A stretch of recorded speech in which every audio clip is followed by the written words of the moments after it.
We know what we're there for. I explained to her the treatment. I show my references. I make mood boards and I show her the styling. I show her the storyboard. So on this scene, you're gonna lick my foot and then. Whoa! Why you find this guy? He really is a space boy. It's your boy Mike, aka Mr. Ray Sessions, and we're here on another episode of Ray of Light, the podcast that shines the light on the community. Over to my left, we have our guest today, and he goes by the name of Lewinson, aka Lupe, man. What are you telling me, my broski, man? What's good, bro? I'm happy to be here. It's been a minute, bro. It's been a minute. Long time coming. Wait, can I swear or not? Yeah, feel free, man. Feel free. All right. My auntie gonna watch it. She hates when I swear. It's cool. I love you. PG, I love you. No, I can't, bro. It's not me. It's not natural. Yeah, we're trying to do this for fucking like 6 months, bro. Am I exaggerating? It's been a long time. We've tried to do this at least 7 times. What happened last time? Why? What? I've just been like traveling a lot. Like I've been working a lot. I've been traveling every day. You had the TV commercial, some mad commercial. But before we get to it, let's say hello to our co-presenter, Space Boy AJ, man. Let's make some noise, man. Come on, man. Back again. What's this? Like 7th episode, 6th? Yeah, bro. We're rolling, man. We're rolling for sure, man. It's exciting, man. It's exciting period. But yeah, man, you had this commercial. I remember you were like, Mike, I've got this mad opportunity. Yeah. Big bag. And I was like, bro, grab it, man. I was like, don't think twice. I actually shot that about 2 weeks ago, actually. So you actually did call job for it in the end? Yeah, I shot that 2 weeks ago. He chose the bags over us. Nah, chill, bro. Now, you know what? I'm traveling every day. Like, every day this year, I've been in a different city. Like, I've been in hotels more than my home. It sounds crazy, but genuinely, I've been traveling every day in a different city. I'm on different jobs all the time. I travel to do a job, whatever it is, and I dance in the evening. I'm in London or in Manchester or Brighton, something like that, Newcastle. Then I will come back or go meet in a spot. I'll go to the studio for night. Last night, for example, I was working yesterday on a commercial yesterday. Then I go to in London and I go to dance after. I go to the studio after. I get back here at 4:30 a.m. this morning. When we obviously leave to 12 today, yeah. I get home, I do my fucking washing, bro. I'm gonna home, I do my black washing. You slept today, innit? Yeah, but I sleep like 3-4 hours a night. Like hands down, like that's an average. I sleep for 3-4 hours a night. You get no droopy eyes or anything like God that, is bro. with me, bro. God is good, man. That's crazy. But yeah, I get back. I wake up. I sleep like 3-4 hours. I do a workout. I skip an hour every day. Do a chest workout, whatever.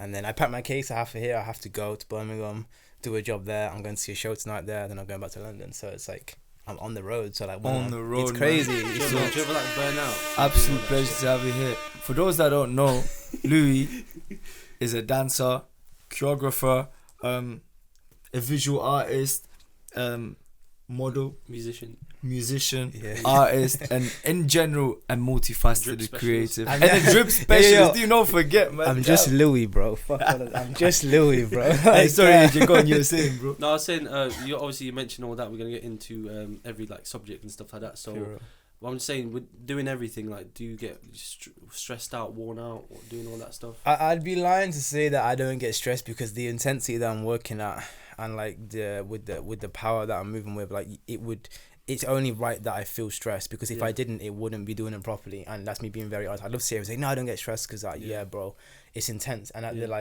the level I'm working at every day, there's bound to be highs and lows, but that's for me to manage. And I feel like I wouldn't. You're aware of your stress. I'm very self-aware, and I feel like I wouldn't be in this position if I wasn't able to handle it. In terms of burnout, I get people say to me all the time, "Be careful you don't burn out." And I'm like, dude, like, honestly, because I love this so much, my passion shines that, like, I'm aware of what that possibly means, but because of how passionate I am and how intentional I am, and this is my bleed what I do every day, which is why I don't sleep, which is why I record all for the nights. Like, luckily I work with my band and they'll be up all night with me too. Like, it's... Oh, your band as well? Yeah, so I work with the full band. Okay. Yeah. So my guy Danny works with me, Ellis, like Connor on the drums. Ellis is my bro, guitarist, Danny production. Me and Danny co-produce and stuff like that. So yeah. Big up the production team. That's my guys. Come on. So, what should we get into first? Bro, first of all, like, how do you manage it all in 24 hours? Like, tell us the secret, man. Because, bro, all that you mentioned, like, it is overwhelming. If I could tell you how to manage, no wait, I don't know, bro. Tell me a little trick. No, in fact, let's start there. Yeah, like your little lifestyle hacks. How do you manage to run on 4 hours sleep? Yeah, that's a daily thing. You know what? Like I said, my heart bleeds this. Yeah, and this is all I care about so much. Nothing makes me feel as powerful or as good or as fulfilled as my ambitions and my dreams do. So like it could never take that away from me. For me, when you say 24 hours, like people say like this year I want to do this, this year I want to do that. I'm like, I don't go by years. I go by sunrise to sunset. I'm blessed enough to see this. I came up like I've never had this kind of life where it looks like it's been grafted from day one. My mum grafted. We never had this shit easy, bro. Out of respect for my family, I won't go into our details, but it's not been an easy life for me. So like from very, very young, I was exposed to a lot and I was very fucking aware of shit. So I was like, yo, I knew what this shit takes. Fast, like, extremely fucking fast, bro. Yeah. And we'll get more into that. But for me, every day it's sunrise to sunset, and I'm so blessed to be here. I've had experiences where I've been close to the other side. You know what I mean? Like more than once, way more than once. So I'm like, yo, I'm very like, this shit is so short, and this life is no fucking rehearsal, bro. You don't try this twice. You do not try this shit twice. Like, it's the first time doing everything. You're gonna go wrong, but it's not wrong. It's just your first try. But like for me, every year it needs to be 100 years. Every day, forgive me. Every day is 100 years to me. It's like that thing of if you knew you were going to die tomorrow, what would you do today? Yeah. So you're trying to pattern everything 100%. In one day, but you live like that. Just less morbid. Yeah. But like I said, every day for me is 100 years. So every 24 hours, every sunrise to sunset. I'm trying to go on a clock format, but like every sunrise to sunset that we're blessed with, that we're like able to experience is that. Because I think the thing you'd miss the most if you died tomorrow is a sunset. You don't appreciate that so much. That's the one thing that keeps me alive. Is like, oh, I need to see another sunset. I need to keep this shit going. Like every day to me is 100 years. I need to, whatever I could accomplish in 100 years, I need to do it today. Yeah. Word. That's my life. Are you that's like how I planning to live. retire early, basically? I'll never retire. Oh shit! I will never fucking retire because I don't do this for money. I don't do this for validation. Yeah. I don't do this for business. 90 years old, still going to the gym. Yeah, still bro. dancing, I'll be 90 years old and I will still be fucking Still recording dripped out. records. I'm going to fuck. You know, like you know what I mean? It's crazy. Right, man, listen, that's some inspiration. Yeah, shit, like, man. bro, I got goosebumps. Every over day, here, 100 man. years. You have to treat every day like 100 years, bro. Because like, if you have 100 years on this planet, God willing, like, bro, you have to treat every day like that 100 years. Like, you cannot every day live like Chris Brown and Big Sean said, my last. Oh, shout. You gotta live your day like it's your last day. For sure. Every single Otherwise, day. it's like, you wake up with regret. And you're like, oh, fuck. Every day fucking counts, bro. Every day counts. People say calm down, take a rest, take 10 minutes for yourself. I'm like, 10 minutes, you know how expensive 10 minutes is, bro. You ever seen this movie called In Time with Justin Timberlake? Oh, bro. Yeah. Fucking hell, bro. It's mad. Like, yo, everything's time is expensive, bro. Like, if you got dreams and ambitions, like, yo, you do not get a second shot at this, bro. You have to eat. You do not stop. If you seen how much left you got to live, like, how would you react? What would you do? It's a bit like that Black Mirror episode, with the relationships when they're like, oh, should we check how long we got left?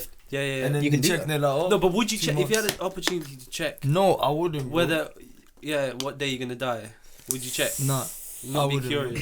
Nah, just to man. see like a month. You know what? Let me say this one right here, straight to the camera. Yeah. I'll even take the shades off. Curiosity killed the cat. Oh, yo, that's lit. But you know what it also did though? I think people that were curious innovated why we're here today, bro. We wouldn't have this mic here to speak into if it wasn't for curiosity. So you gotta be careful with that. Yeah, we have to be curious. Let's try a podcast out. Let's see what's gonna happen. Yeah, true. But there's different depths to it. Let's be honest. You just don't be stupid. Yeah, you know what I mean. That's true. Let's keep it plain and simple, bro. Just don't be stupid. Like that's what it comes down to. I agree, man. For real. So, one thing I want to always ask you is like, maybe you should just tell to the camera like the wonderful work you do, because I remember like I've known you for years, bro. Like, when did we meet? It was at the Godiva calling. I came to watch your audition. Yeah, at Godiva calling. Was it 2015, 2016? I don't remember the year, but I remember coming to watch the audition. Lex, Old Fox, man. Vibes, some mad vibes. But now, man, like, just seeing each other's growth throughout the years has just been magnificent for me. For those that don't know, dude does loads of work amongst the community in Coventry and beyond, and runs his own workshops. But I'll let you describe what you do for those. Imagine if that person behind the screen right now doesn't know you, but it's like, oh, who's this guy telling me to live 100 years in one day? Oh, like, yeah. You know what I'm saying now? Who is he? Damn, you know what? It's so difficult to talk about this. I always feel so conceited talking about myself, man. But you should, but you should be proud. The light's on you, man. Yeah. You know what I mean, so, man? like, I don't know where to start. My life's crazy, bro. So first of all, what do you prioritize mostly in your life, like the career wise and creative wise? What do I prioritize most? I feel like I give 101 to everything that I can in the moment that I need to give it. And like I'm in the studio at night time, like from like 10 p.m. till 6 a.m. sometimes, bro. Like I'll do like 8-hour slots through the night. So in that moment in time, nothing else exists. You know what I mean? So I don't want to be like, this prioritize more. I know what my main dream is. I know what my ambition and goal is for sure. Well, maybe what's the order maybe of the things you do maybe? The order of the things that I do. Well, choreography is like been my life since I was very, very young. Like, I broke into that when I was like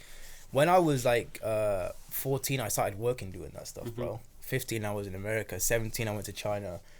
After that, I was in Europe. I went to Croatia, France, Sweden. Been to Latvia before? I didn't go to Latvia, bro. But big up my Latvia. You been to Poland now? Nah, big up my Eagles. You see them ends.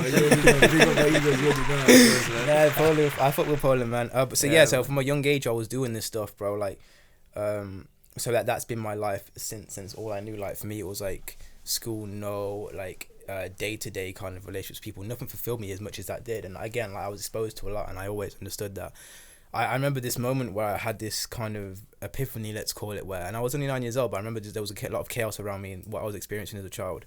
Again, out of respect, I won't go too much into, but I remember experiencing that, and I was so okay with it, which could be seen as bad or good, but I was so okay with it, and I had an epiphany like there's more to this, and I just knew that I was blessed with from that happening, my awareness of the situation, I knew that I wasn't blessed with a gift or a talent. Like I'm not a fan of the word talent, so to say. But like I knew I was blessed with a gift I didn't know what to do with it. It wasn't like passion. It wasn't hobby. Passion, understanding, and capacity. Like capacity is a big thing for me, which I'll get into in a moment. But I knew I had a gift of capacity and understanding, which allowed me to want to break out and spread my wings. Whatever that would be. Like I really love basketball was one of my first passions. Boxing. Like I still train fighting to this day. I have like a 1-to-1 MMA coach. What's the word, Mike? That he is. And multifaceted, creative, and you said that. It's like a recurring segment. Yeah, because everybody that comes on the shows happens to be multifaceted. Comes in a bit of this and that. Yeah, and we definitely need to get our mutual friend Marky P in as well, because he's I love that dude, bro. Of a multifaceted. You know? No, but you know what it is. Like I said, passion and capacity, and I knew that I needed to explore it. So, and I just found dance first, bro. You know what? I didn't. Was that from like family or school? Or? I watched a movie called You Got Served. If you ever heard that, it's got Marion in it. Yeah, You Got Served. That shit changed my fucking life, bro. That's mad. That shit changed my life. Not like Step Up or anything like that. That wasn't out yet, I don't think. So before that wasn't out yet, yeah. But You Got Served makes them shits look silly, like, yeah, because it's so cultural. You know what I mean? Like, so I watched that, and I was every single fucking day practicing, copying, emulating these moves from this. And there was music videos like Usher, Caught Up was out. There was like, I remember Dancing in the Rains and shit. Yeah, like this. There was like at that time like Chris Brown came out. I was dancing to copying these dances on the TV. We had this TV, right? It was like, I don't know if you guys will know about this, but we had a TV where like you couldn't buy a TV, right? You just couldn't afford it. So like there was like a big box TV, and there was like a pound thing in the side. You ever had that? Yeah. And then you put a pound in it to get 4 hours. So so it was about me and my brother and my sister to come downstairs to go get downstairs first to get the TV, because when the money's gone, we didn't have money, bro. When the pound's gone, the pound is fucking gone, bro. Like, so it's like. What, they install that in your house? Yes, bro. So there's a TV. It's a big fucking box, and on the side of it, there's like at the back, there's like a box, and you put a pound in it, it gives you 4 hours, right, bro? This is how you could afford to watch TV. So then, way back it wasn't black and white, was it? No, bro. Come on, dude. So yeah, we made this hack, right, where you get the shopping trolley, you get a pound coin thing, and you dip that in halfway, right? Put on a piece of string, you pull it back out. But when they come around, they have a clock, and they realize you've been cheating, and then they bill you, so you can do it too much. So I get in shit for doing that quite a lot.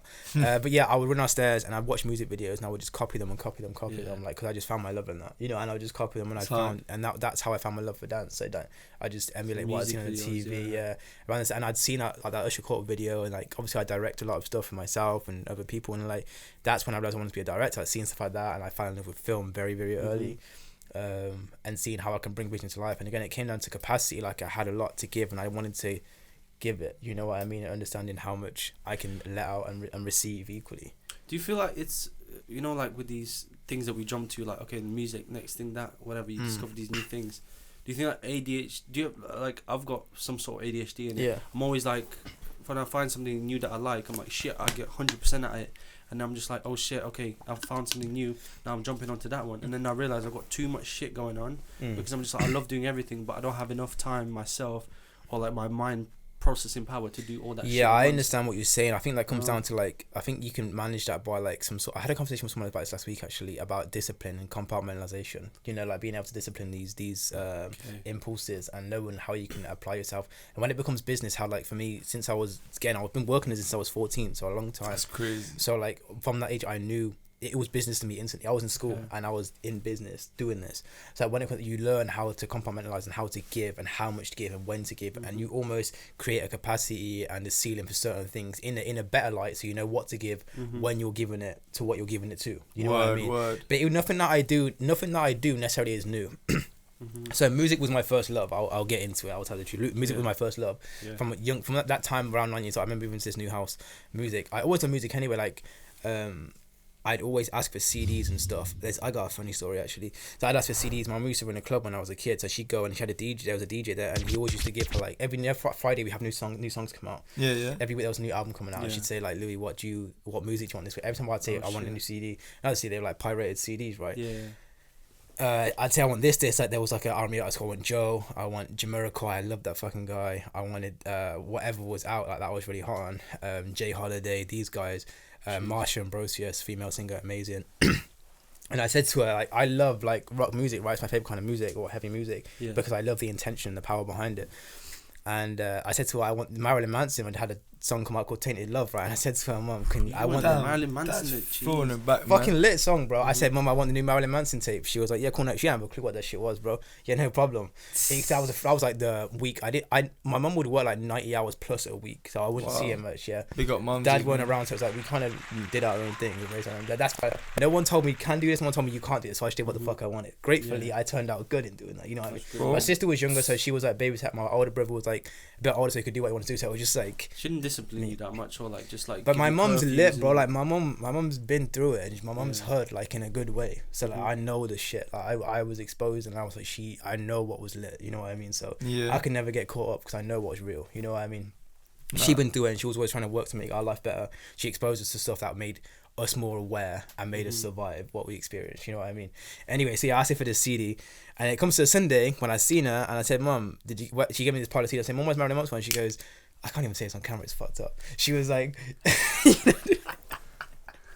you started it. So you're not having that devil worshipping fucking shit in my house, going crazy at me, and I was like, Mom, like, I was heartbroken, bro. Like, yeah, conspiracies. She was going crazy about it, and I was like, damn, man. Like, but yeah. So my first love was music, and I remember I would write music from like that, like 9 years old. I was writing songs, just like whether I had like beats, we didn't have internet or what, like when we couldn't afford it. I just write full songs, bro, like full structured songs, and like just from a melody I found myself.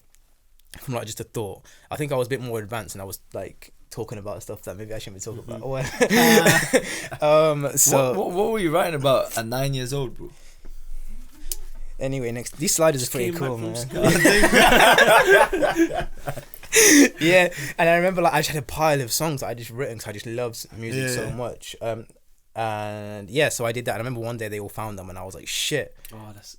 They found them, and I was like, fuck. And they all just. I remember my mum, brother, sister hand there like, oh, we found Louis songs, and I was like, fuck. It wasn't explicit at 9 years old, was it? I can't remember well enough, but probably not. But they didn't care. Yeah. And this is something I'll say to anyone watching this. Nobody gives a fuck what you're doing, for better and for worse. Let me tell you that now. Don't be so conceited to think that everyone's looking at you. People that love you don't look at you and say, I'm going to support you. Yeah. People that hate you don't look at you and going to hate you more when you do it. Because when I've been making this music for, even the stuff that I'm dropping now, I started making Own It. We dropped 2 weeks ago, dude. Like I made that song 2019, 4 years ago.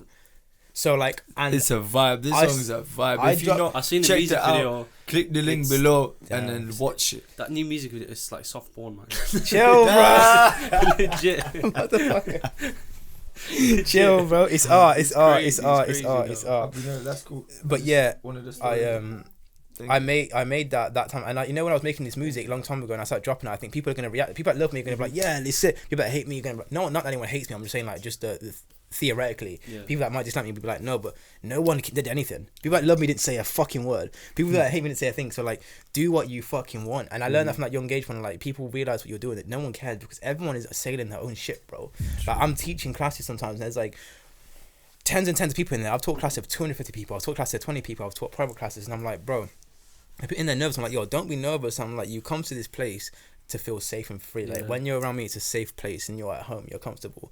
I say no one is in here watching thinking, oh, he's dog shit, she's ass. So because no one has the time and the capacity, because they're so into their own shit that they don't have the chance to think about you. Don't be so conceited. You know what I mean? It's like what you said a moment ago about the ADHD, AJ, that once you like develop a new passion, whether it be DJing, producing, photography, videos, whatever, and you're like, yeah, let me freaking do that all the time, and then, you know what I mean, you ain't got the time to go on the gram or the stories and be like, what the fuck is she wearing? For real, like, for real. One of those. No one actually, my days. Back at it again with the white Vans.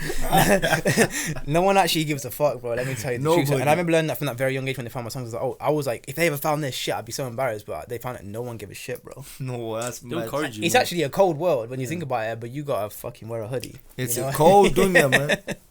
Like, I didn't get a haircut in it, so I'm just hiding my hair. No, I'm saying like it's a cold world, wear a hoodie. Get the pun, bro. Come on, man. You man spit about this. You got that.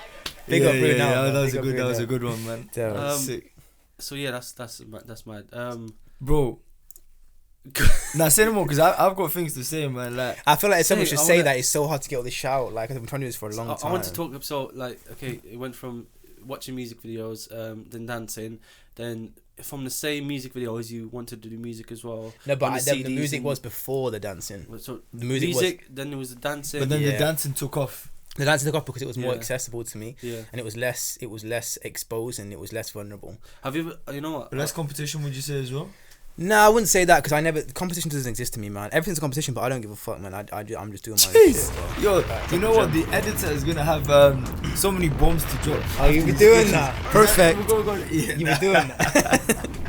You'll see. Okay, I'm excited for that. Can we talk about like new music video? Yeah. But we'll jump in the shit. But yeah, let's say that. Let's do it because it's hot. It's a hot topic, man. Yeah, all right. It's a hot topic, man. So I watched that music video. Drum roll, please. Let's fucking go. Go on then, AJ. So that I watched that new music video. It's lit. It's something you see on like fucking top 40s, and it's very high. I feel like high budget and very, you know, well thought. The camera angles, the lighting, everything, the story. That's one of my cheapest videos. It's funny you say it's high budget. Oh shit! Yeah, can continue. you can't say how much it was? I can't. I never calculated it. I try not to calculate things. Roughly how much? You know. I have no has idea. to be over $1,000, right? I promise you I have no idea. I haven't counted it. Models and all that stuff. I promise you I haven't counted it. I would tell you. I would openly say I haven't counted it. I was going to ask you, you know that the actor, the performer, the lady, yeah. So her name, you can shout her out. Shimin. Did you know her before? We had mutuals. Oh. We had mutuals. I'd seen of her, and I knew that she's, again, these visions that I've made. I've got tapes, EPs made, and like albums made, bro, from 4 years ago. Like, I've got eras that I've lived through, and I've made them into music that will come out next, and you're going to be experiencing what I experienced 4 years ago. You know what I mean? Mad. And it's eras that are important to me, and I've got many eras that I've got, and bro, I've got stacks in my fucking catalog that I've made. You know what I mean? So back then, I knew, again, Own It was 2019. I made that at the end of a studio session. I'd been in a studio session for about 6 hours. That's a short session for me. And we'd finish, and then Danny, big up Danny. I always write my stuff acoustically, and I'll take it into the studio and we'll make it into something. Or I'll write it just for a melody, and I'll take it and make some more. I always write some chords, and I'll take it to Ellis, and I'll say, Ellis is the fucking most amazing guitarist you'll ever meet. So, and then he'll beef it up 10 times more, because I'm good at guitar, but Ellis is like top tier. So I'll take it to him, and then we'll make it. So I never use beats, basically, I'm trying to say. So never, but Danny banged this one, and I never find connected to him, because I'm very intentional with what I do and what I write, whether I'm writing chords and progressions or actual lyrics or melodies. However, Danny gave me this beat. He goes, I got something for you, bro. I was like, oh shit, run it. Bro, he showed me. It was called Punchy. This beat was called Punchy because of the boom, boom. Bro, 10 minutes I wrote the whole song. The end of a session, we just wrapped up. It might have been longer than 6 hours. I can't remember. Fuck. It might have been a long, because it was a day session. When you find the right song, you just if you're looking too long for a song on the beat, you like don't like it. But I never use beats, like I said, so it was crazy to me. But like because it was because of the chords. Obviously, it's still guitar led. Like I'm very guitar heavy. You know what I mean? So like because the chords, he goes, I got these chords, like cool, you ran it. I wrote a song in 10 minutes, bro. So from then I had the vision of how I want this whole thing to look. You know what I mean? I did not expect to drop that now. I thought that song would come out 2 years from now. I did not, but then everyone was on my ass, bro. Drop Own It. It was a joke between me and my friends for years, because obviously because of what I do, like dance wise, I'm family friendly, and then music is the opposite. So I was always a bit like, I was very like contrast, the yin and yang. You know I was conscious of how like I do family friendly, and I'm talking about what I'm talking about in this music. You know what I mean? So I thought I need to blow before I can get this shit out. But then John Bernard, big up my brother, he was like to me, yo, John, man. he's in a lot of my sessions. We chill a lot, bro. and we have a very close relationship that's not really like a public thing. And he said to me, get that shit out now, bro. He was like, just do, like, say what you say now and like affirm it, because. And everyone, the past few years, it's been a joke between me and my friends. Like, wait till they hear own it. Like, that's a phrase between me and my friends. Because it's like I'm gonna, because they're my family friendly. It's like, wait till they hear own it, bro. Like, you know, it's a joke. Like, it's been a joke. Like, wait till they hear own it. No one's gonna fuck with you anymore. It's been a joke. And like, it's been a joke. And I was very like aware of the situation. So yeah, Shameen did an amazing job in the video, and I knew her mutually a long time ago, and I always, from dancers that I'd met in this city, she was a friend of them before, so I knew of her through Instagram and stuff. Followed each other, all that kind of stuff. And then it was only like months ago, because I shot that video 3 weeks before I dropped it, and I edited in that time. But about a month before, and yeah, I'm traveling that time. I edit most of my videos in hotel lobbies, bro. I was staying in hotels. You edited that video, bro? I edit everything I do. I direct, I edit, bro. That's mad. Yeah, bro. AJ, when I'm telling you that he's a multifaceted creator, man, let's give him a round of applause, man. Seriously.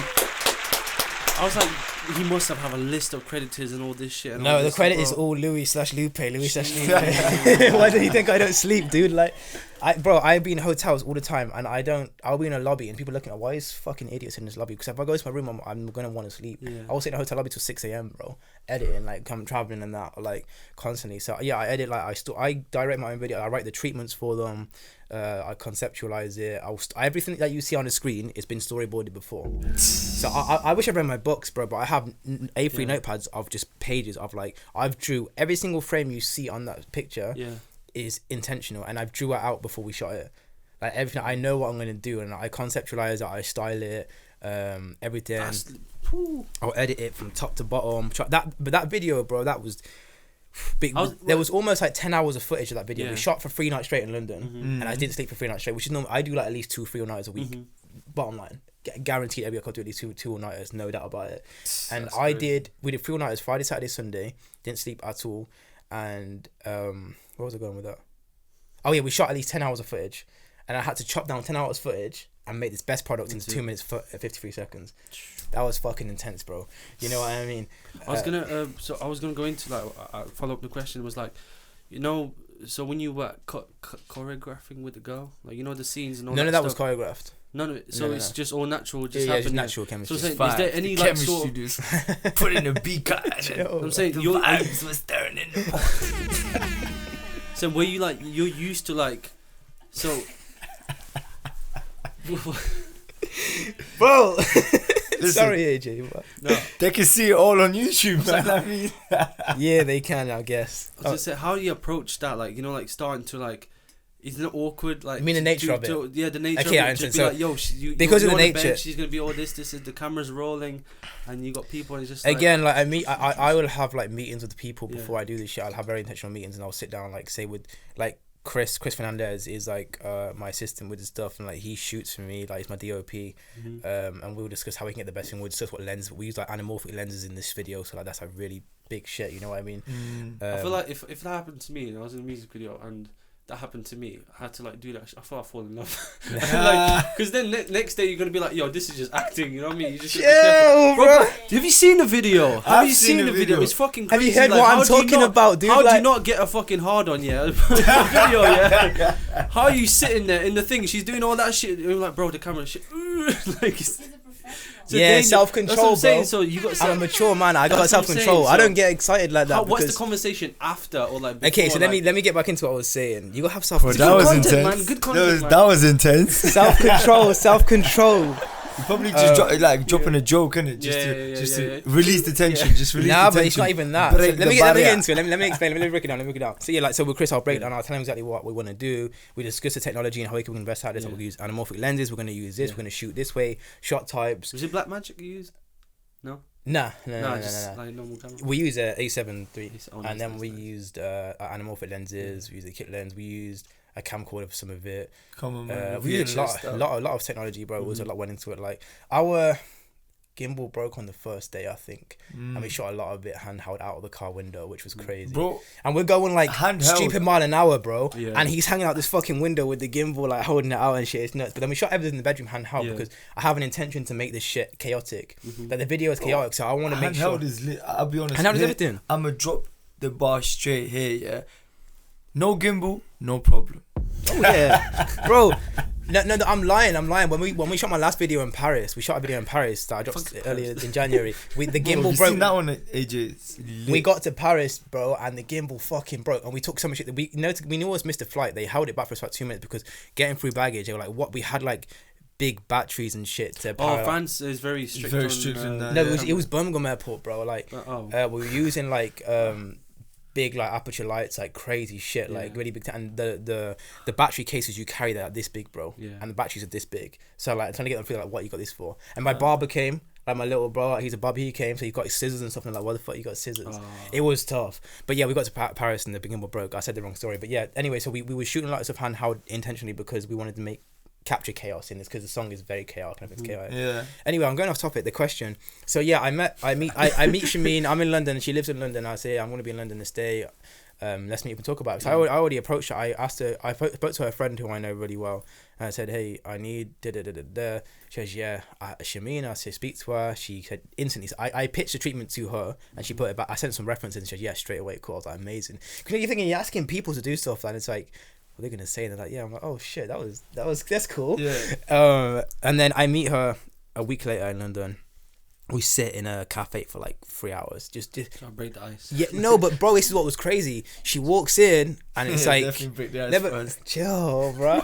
She walks in and we're like, it's like we'd met 6 times. Like, it was cool. Like, you know what I mean? We know what we're there for. I explained to her the treatment. I show my references. I make mood boards and I show her the styling. I show her the storyboard. So in this scene, you're gonna lick my foot and then. Whoa! Where you find this guy? He really is a space boy. Yeah. He's out of space. He's out of space. Shit, man. That is crazy. So I pitch it to her, and then the rest of the conversation for 3 hours, we're just talking, bro. We're just getting along. We just understand each other as people. We explain to each other like just life, like desires. That sounds funny. You're gonna go crazy about that, but that's a good one. Yeah, chill. Like, I use the word desire a lot because everyone has a desire. It doesn't have to be fucking sexual. You fucking animal. 100%. But yeah, we just talk about life and our understanding of people and of ourselves, and like again like tantalizations that come along with life of like. No, it is art. I get it. Yeah, but like we got to know each other very quickly. It's like, yeah, cool. So that's it. Like, and then, bro, I didn't see her again. I thought we would need to meet again like before, but I didn't see her again to the shoot. Like, I'm driving into London. I pick her up on the way. And she could have got a Uber to the hotel that we all stay in. Now, obviously, I booked rooms for me, my friends, and everybody else, because it was like there were a few friends came on to help with production help. She would stay there. Her friends came for comfortability. I picked up just for the sake of regaining chemistry. You know what I mean? I was intentional about it. Make sure she feels safe and comfortable. It's very, very important. You know what I mean? Professionalism, yeah. Absolutely. And then we go for dinner that night. Me and the crew. We go to my favorite spot in London. I'm always there like 2-3 times a week. What's your favorite spot in London? Bro, it's Bankside Wagamama's, bro. I eat Wagamama's like 3 times a week. Do you know the squid? They do like this. I don't. No. I'm vegan, bro. Oh, so shit. Yeah. So you gotta stop doing that shit. You gotta stop doing that shit. But yeah, like there's go to Bankside Wagamama in London and say Louis sent you. Like, I know the staff. I've been going there for the past like since January, like many times a week. And I go there all the time. It's like family to me there now. Like, they look after me so well. I go and say hello. Like, they send me out with drinks and food. Like, it's my home there now. You know what I mean? What part of the central? Yeah, it's pretty much central, next to the Tate Modern Museum in Bankside. Yeah. I used to live in West Kensington. Oh, seriously? West Kensington. I used to live in London for like 5 years. I loved shit. It's not. It's fast life. It's like the New York of England. You know everyone's just there seeking opportunity, man, for better or for worse. Yeah. But yeah. Anyway, so we meet, we go for dinner that night, and that's it. We're about to start shooting. That's literally it. Then we start shooting that night. We shot a lot outside that night. We shot a lot of the car scenes that night. Most of the things we shot the first night didn't actually make the cut. Then we shot like the second night, mostly everything. The car was sick. Car's crazy. Was sick shot, man. Yeah, the car's crazy. It's a Mercedes, isn't it? That's a BMW E9 from 1972. I'm trying to picture it again because he was in that tunnel. Remember, it was like yeah. That's Blackwall Tunnel near the O2 in London. But that shit, I'd planned that out months ago. Like, I knew I was gonna use Blackwall Tunnel. It was in the treatment and everything like that. So, but yeah, back to the question. Like, it was comfortable. Like, we knew what we were doing. We lay it down. We're all there for like, see, we're all adults, bro. Yeah. Like, you know, we're all adults. Yeah, like, let's sex, be honest, man. love, desire, fantasy. Who gives a fuck, bro? We're adults. You know what I mean? Let's get into it. The project has to be done. Yeah, but there was no awkward shit. Like, we're doing this shit, we're living it, and we both know what the direction is. We both know what we're going. I've showed reference, I've showed mood boards, I've detailed the story so much that it's impossible not to get. And I would say, like, hey, the most important thing of doing this is not, it's not about camera work. It's about our chemistry. This only works if chemistry works, and that's not something you can sell. That's something that's real. You know what I mean? When the camera turns Listen on, up, man, because he's dropping gems right here, man. When the camera turns on, we're on. Now, as soon as it's cut, because I'm directing this shit, remember? So I'm in front and behind the camera at the same time. So in my mind, I'm performing, and I'm like, the last thing I think about is performing. I'm thinking about how I'm dressed, how she's dressed, how the set. I designed the set, everything. Yeah, and I'm doing it, and I'm like, all right, cool, we got a shot. All right, cut, bro. Say for example, she'll get off me. Cool, that's it. Damn. She'll go in that chill. What the fuck is all this guy? She goes to go and get a drink, and then I'm like, oh cool, I'll review the shot. I'll go through my shot list and my AV script. That's audio visual script. So for this, we need to get this. At this point in the lyric, we need to get this shot. I'll review it. I'll say to Chris, how's that shot looking? We'll review it together. Boom, okay, let's get the next shot. Like, it's very, very intentional and professional. You know what I mean? You know, when you have like such a direct vision and a storyboard, it is it's so much easier to shoot, because like filming music videos, like I film quite a few music videos, obviously with race sessions and for other artists, whatnot, and you know, some productions are more chaotic than others. Absolutely. And obviously filming it is fine, you could just, you know, brainstorm on the spot, but then when it comes to editing, that's the problem. like, and dude, that was the hardest thing about editing this video. It was that because everything else I've made, it's been very scripted and narrative led. This was narrative. Like, if you watch everything that I've made, there's always timelines. There's like 3 or 4 timelines going on. So I would draw, if I had a pen and paper, I'll show you, but let's just draw it in there. There's a main timeline here. Then there's a subplot, and then there's like a master plot that's gonna fuck everything up, and then maybe have another thing over the top. So I have other concepts, right? Yeah, and I'll do like a dot to dot of like, there's 1, and then it meets 2, and then 3 meets down here and 4. And in between this whole thing, you'll see how the timelines are mashing up to meet the end goal. If you watch it and review the video again after I've told you, you'll see how all these timelines are having, how we got to the hotel, how we got to the car, where she's going. Like, if you listen to the song and the nature of the song and what it's about, where she goes when we finish, the whole car journey. This is fucked. The whole car journey is me dropping her back to her boyfriend. Oh. That's the whole car. That's a whole car journey. Okay. And that's why she works out the car, and then she walks into the other white car. That's the toxic and then alert, she's getting man. like, yeah, shit. That's her going back to her boyfriend, and like, you know how she has the pink wig on. So it's like we're going into this hotel. So she cheated basically. Yeah. No comment, man. No comment on that, man. On the story. NC. No comment. So yeah, she's in the pink wig. We're out in public, so she can't be seen. Yeah. And then when we get into the hotel, she takes it off because it's safe now. Then when we're driving her back to her man, she has to be dressed like hair down, no wig on. She gets back into the car. But if you watch the video now and you see how the timelines are connecting, so I do that in every single video. So I have timelines that I'm working with. You know what I mean? So you can rewatch it and then just like see a new thing every now and then. Yeah, definitely. Even I see new things like, when the fuck did I do that? Because I was probably like half asleep at 4 a.m. in a hotel somewhere. AJ, you might as well put it on as we speak. Just turn it on. Shit. Put on the video, because now that you said all this, yeah, I've seen it and I was like, yeah. No, what they could do is cut now, play the video.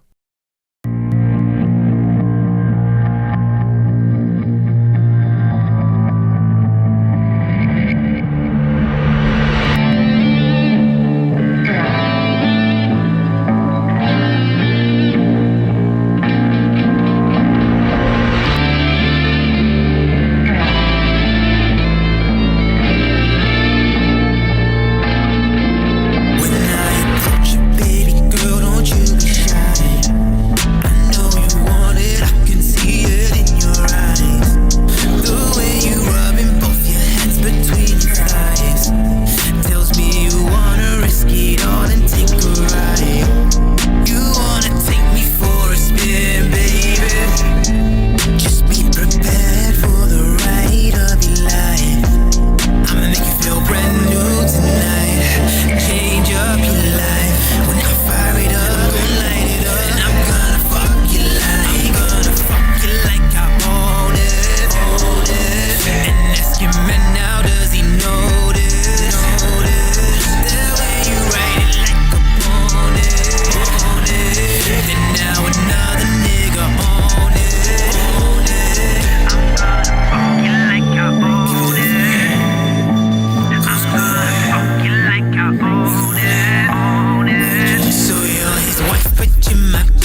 that's you crazy. know what I mean? Okay.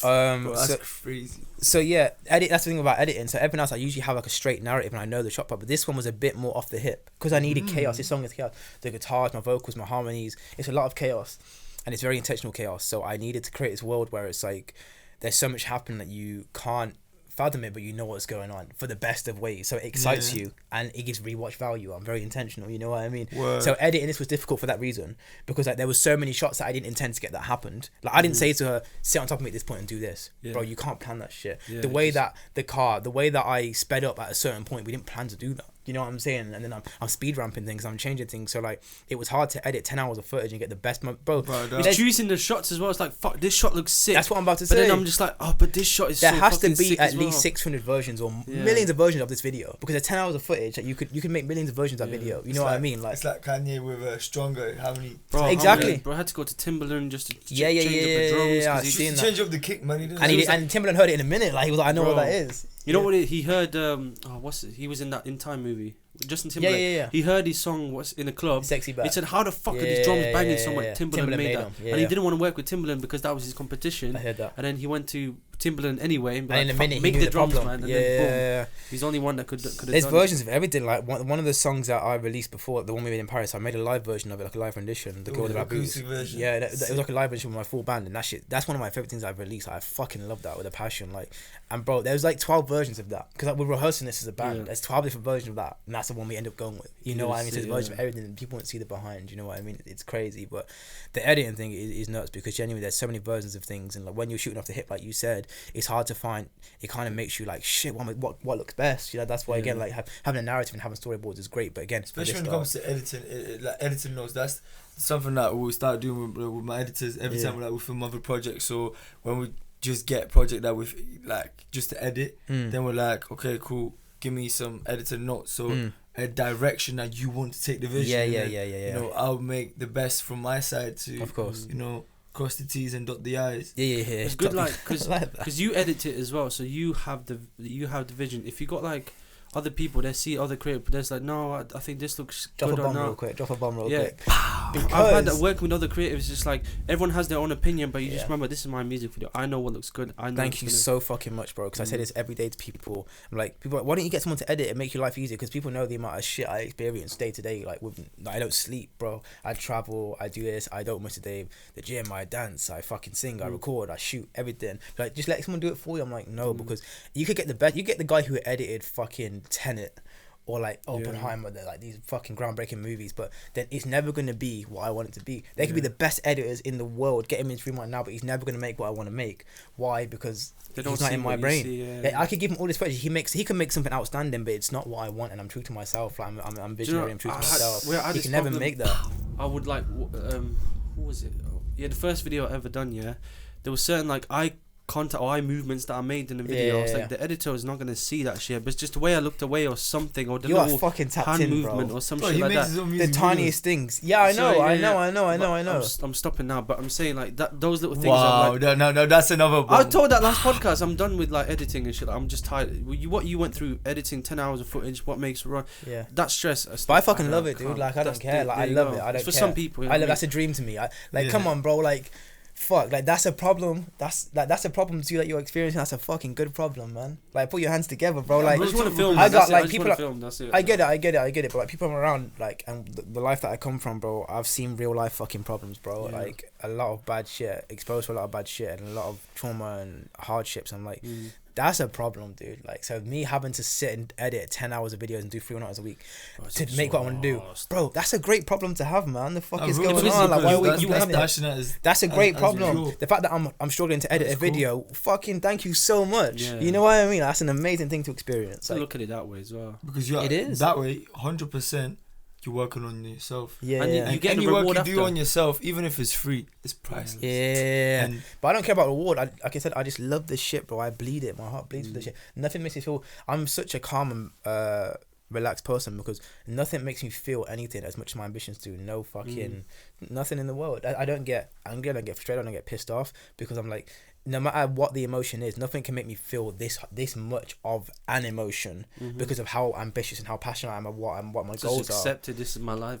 So my goals make me feel like this. So even if I'm pissed off, like you could say or do anything to me, it's never gonna raise that because it's not giving me the feeling that is. You know, it just couldn't work out to me. So these kind of things, they're great problems to have. Like me not sleeping, me traveling, me missing meals because I'm working so much. Look we'll sleep. We'll catch up to you, man. Trust me. I'm doing it for a long time, bro. It mind over matter. Like mind over matter, that's true, and also like if you have a healthy lifestyle, yeah, because it's like you need to have at least 6-7 hours, man. No, it's like the last time I had 6-7 hours, probably Christmas, bro.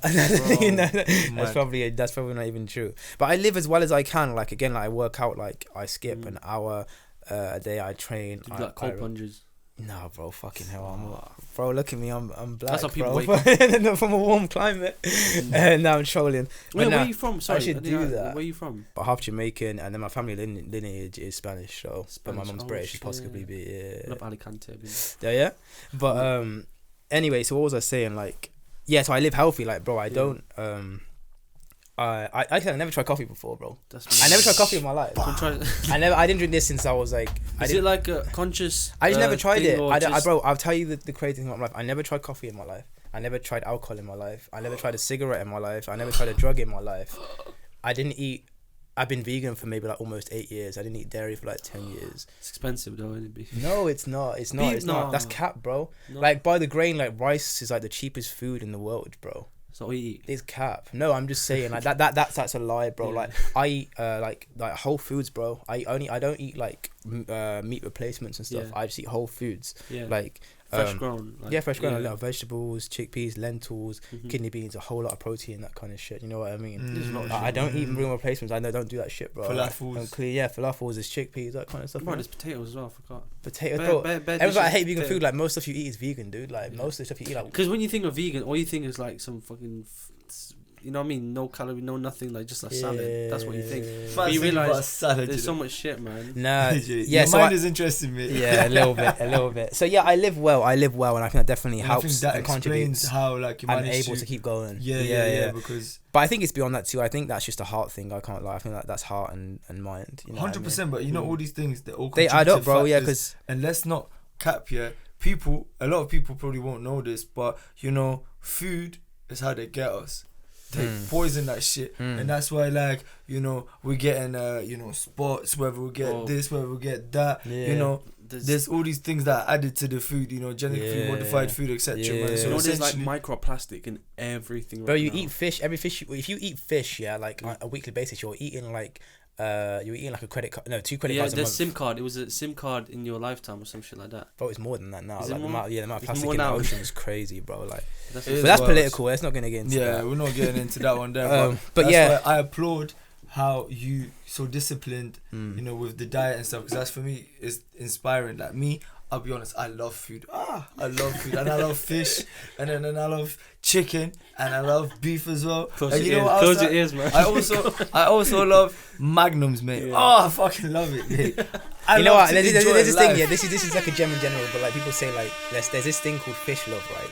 This concept, and there's a tale about it, but I'll just break it down. Like, so people say like I love fish, for example. Like, it's short for selfish love, but let's call it fish love. And it's like people, and you can apply it to day-to-day life, not just about food. But this is a principle. I live by principles to help me stay checked in. You know what I mean? You can't break principles. Like whether you think this is right or wrong, if it's a principle and you go off track of it, you have to come back to the principle. So there's a thing called fish love, and it's like basically saying, oh, I love chicken, I love fish. You don't love fish. Yeah, I do. No, you don't. Yeah, I do. You love what fish does for you. That's true. Do you know what I'm saying? Like, I'm not saying about food and getting political. And chicken. I'm just saying. Name me 5 fish species. Me? If you love fish. Cod. Give me one, bro. That's crazy. That's cod. Call of Duty, Warzone. Nah. Oh shit, my bad. Nah. Good old cod, mate. You know, recently I've got given a cod. Yeah, when we was at Shisha at Palms when they recently renovated. Big up Palms, by the way. And I tried this cod. Ooh. It was nice. I thought you were about to talk about a game. I swear you were about to talk about a game. No. I love what you're doing there. Is it short for Kodak? No, that's haddock. Haddock, yeah. That's another type of fish as well, I believe. And now I just gave him one, you fucker. Yeah, and then there's sharks, you know. That's a fish. You know what I'm saying? Then you got the freaking hammerfish. You know what I'm saying? Hammerfish? Yeah. Hammerhead shark. Yeah, hammer shark. That's another and then shark. you got the They look dragon, lit. the dragonfish. Was it the dragon sea? Horsefish. Sea dragon. Sea dragon. You know what? Big up Lisbon. Big up T. Yeah, my guy T went. I went to Lisbon for his birthday. We went on a little trip, yeah, and then went into the aquarium. So I've seen bare fish names. There's some mad cytoplasms, claplasms. Bro, listen, you go to them aquariums, yeah. Listen, you go, you pass through, and Turn then his mic off, man. there's nothings, and it's mad, bro. Even like, bro, and then there's this fish that go like, whoa. Don't do that. Don't do that shit, bro. Nah, honestly, like, it's like they just drive around in they swim around in the Bro, when I laugh, I literally cry. Bro, they ride. Well, I said ride. They freaking not fly. Wow, they swim around in a circle, yeah. And in that big aquarium in Lisbon, I think it's the biggest aquarium in Europe actually. And but there's sharks there as well. And I was like, bro, I was telling T, I was like, bro, these sharks, they look like they ain't got bowls, man, because like they got all this fish here and then they're not even eating it. So it's like, True, yeah. But they get feeding time. They get fed at a certain time. They set in discipline, so they get hungry at a certain time. Sharks are so disciplined and they don't like to eat humans. There's more people that die from the stupidest reasons, than They just like the blood. No, but listen. Like, if you're like the biggest predator, bro, you gotta have discipline. If you're the best of the best, let's put the predator. If you're the best of the best in music or in dance or in art or in football or in anything, like, you have to have discipline. If you're the best of the best, you can't be moving frantically. You can't be moving desperately. You can't be moving impulsively. You have to rule out discipline as a person or as an animal, as a predator. You have to be disciplined, smart. Bro. You have move smart. You don't give off too much because it makes you weak. The more you talk, the weaker you are. The loudest man in the room is the weakest one. The shark is like one of the biggest, and they fucking this guy. You never watched Finding Nemo or what? Like, damn. There's also salmons. You know what I'm saying? Salmons. Who gave this guy a fucking mic, bro? You got one more left. I didn't expect to fucking come here and talk about this shit today. No, he did 6, bro.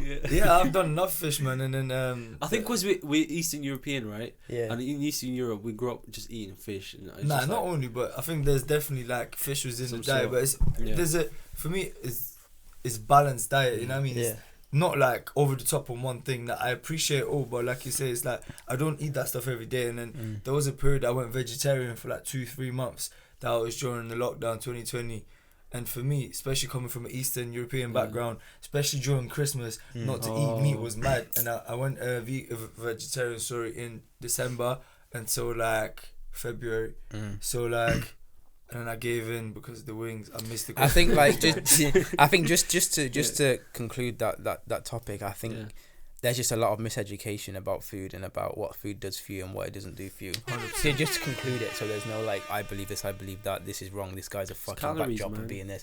But yeah, I think there's a lot of misinformation about food, and I think if people did research, they would understand a lot more. But I think that's because we've all been taught incorrectly and we've all been demonstrated what's good for us and what conditioned. isn't. Yeah, conditioned. Perfect word. From an early age. Whereas I think we're all very smart people in this room. I think if you were to have an insight, like, I think it's like an awakening or an insight that you have, and then you look into it, like, oh, what the fuck am I doing? You know, it just takes that moment. You don't put it on other people. Oh, I'm vegan. You have to be vegan. No, it's just gonna come in topic. I just do my shit. And it's gonna come in topic. Eat what you want to eat. Yeah, for sure. For me, I find it, like I said, inspirational with the amount of discipline that goes in, because it's like I'm a kind of person, and I just let you guys in on a little secret of how I operate. It's like if I, for example, stay disciplined, like going to the gym, or like I did the little press up thing, which we talked about earlier, and it's like I've taught myself a habit of like, you know what, no matter what happens, even if I'm not at the gym, I have to do this 30 press ups, 50 press ups a day. Like, do you know what I'm saying? And post that on Instagram, tag my man, whatnot, tag my friend, big up Marcus, great coach and a good PT. You know what I'm saying? You already know how it goes. Anyway, I taught myself a habit, and then what I do is like I copy this habit and then apply it in a different skill set, like something that I've never done before. Like, for example, like that's what I was saying about principles. That's reading. I love reading, by the way, but it's like, you know, if you struggle to read every day, but then I try to apply this consistency. So if you're disciplined, like and the push-ups, paste it into that. Exactly, and that's what helps. And that's experience, isn't it? Grow, that comes from experience. I guess like experiencing things and applying what you can take from certain things and applying them into the other part. You know what I mean? That happens through life. But if I was to say, set myself a goal, I'm going to start reading from today for the next 30 days every night. It's looking not feasible. The likelihood is, I probably won't be able to because either I'm out filming, I'm working, It's not feasible to your lifestyle. Yeah, absolutely. There you go. Yeah. However, it worked when I applied it from something that I've already experienced and I've accomplished. For sure. For example, the press up thing, and I've done not that I do it every day at night, but for example, when I wake up in the morning after I do the meditation, I consume some literature. Some positivity at the start just to keep my mind fresh. Yeah. And then that way, I made it work. Yeah. So it's not about what they say like in the books or whatever, like you have to do this way or that way. You tailor it to you. It's all about application, man. I say that a lot. Application is the key word of these things. Application. Yeah. I feel like that discipline just turns into a habit, and then you just can't stop. Yeah. And you just like, now if I don't do it, I feel fucking shit. Can't stop. And it goes across the board, yeah. And that's that thing, like I said, when like being from a young age, being exposed to what I was exposed to, and my mum being such a fucking grafter, like big up her, installing these disciplines into us. That me making sure like I'm a fucking workhorse, bro, because I've seen that and I've seen survival at its furthest extent. So I'm like, yo, and even though like I don't, someone say you don't need to go that anymore. I'm like, shut the fuck up, like I don't need to, bro. Like I want to for a start, and of course I need to, bro. You know what I mean? Like this is what I love, it's what I bleed. Like, and again, it's habits and disciplines that are installed within you, and it's also simply just choices, bro. Word. Like people forget that we have choices. You know, in schools, there's like I have nieces, right, and like one niece I'm very very close with, and they said this thing to her in school, and there's like when a child's doing something a bit like they're like choices, and it's like a moment's like think about what you're doing. Like people have a lack of self-awareness, or they're not having good thinking skills, or cognitivity is at a very low because everything is so disposable and consumable. We can swipe, we can Tinder, nope. So in real life, what do we do? Nope. And it makes us, our cognitivity is an all-time low because we're not taking time to apply ourselves, understand our capacity, and be aware of ourselves and others, and our effects on others, and our effects on ourselves, and how things come around full circle. So choices are very important. So when you're doing something, have that voice in your head. Choices. Is this a good choice or is it a bad choice? Consequences, you will pay for them, bro. Do you know what I mean? Actions have consequences, for Absolutely, sure. yeah. And that's why every action I make, even though I live extremely intense, people watch and say, "Look, you need to calm down, bro. You're doing a lot." I know people will say that to me, but I get it every day. Yeah. But they see that you're working hard because they have to tell you something, but they see that you're going hard. Yeah. It might not affect your mental whatever. They just see you do a lot of shit. It's like, are you sure you're okay? Because bro, maybe how are you doing this you have shit? to understand as well. Like people, I've experienced a lot in my life and been exposed to it, as I said. So like, this is not an effect to me from what I've been affected by or could have been affected by if I wasn't strong. You know what I mean? So this is not people. This might affect someone else because everyone has a different capacity, right? And this is I learned this from a young age. When I started teaching seriously, I was about 17, 18. And I started getting booked for like teaching classes and stuff and workshops after I'd like been touring and stuff, and I like started promoting myself really well online, so which caught traction actually locally. I would go do massive jobs. I'd tour in China, I'd tour in fucking Europe, and I do crazy jobs, and I like have the most massive like heart passionate feeling from this. I come back and I do other jobs, and like I'd walk into and I'd have this massive heart that I've given out to fucking someone in China. I come back home and I'm like, they're not receiving it. Like they're not that I can't give it because they cannot receive it. Their capacity isn't that big, maybe because they haven't been exposed or because they're hardwired that way. So I'd go there and I'd walk out of this room feeling heartbroken, bro, because I'm like, I've given so much and I'm like, what's going on? It's not being received. And like for a blink of an eye, I was like, is it me? Not it's me, but is it me? I assess myself all the time because I'm not conceited enough to believe that I'm everything that I believe I am, because it's not the truth, bro. I'd walk away and I'd feel really like heartbroken from this, and I come to understand that capacities. I learned this, and I think I said to you before, help me to understand people and awareness. And I say everyone operates on a different capacity. Now everyone operates on 100%, but everyone's 100% is different, right? So very wise. Let's see, like we have, I don't know what we have. Like say we have a can. We go to the store like, around the corner. Yeah, we get like a can of Coke this big. It's like 330 milliliters. You get like a bottle that's 1.5 liters. You get a bottle that's 3 liters.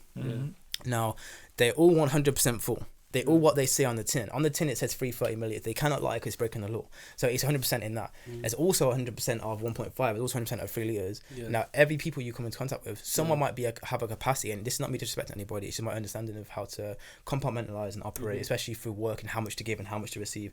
So some people are like, or some things, or some jobs, or some tasks, especially as an artist or visionary, are the 300 milliliters, and that you give them the 100% they deserve, but that 100% stops there. Yeah. So when you keep giving more, it's not being received. You're heartbroken. They don't understand. It cannot be received, and it's not their fault. Beyond their capacity. Don't hate them for it because they just know that much. Now the 3 liter, which is like a conversation we're having now, so what I would class as a 3 liter conversation, it's the fucking capacity is so much more to hold. But it's still 100%, so we respect one each other, each end of the each end of the spectrum.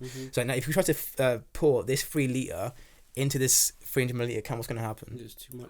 It's going to overflow because they cannot process it. They cannot hold it. Now wait.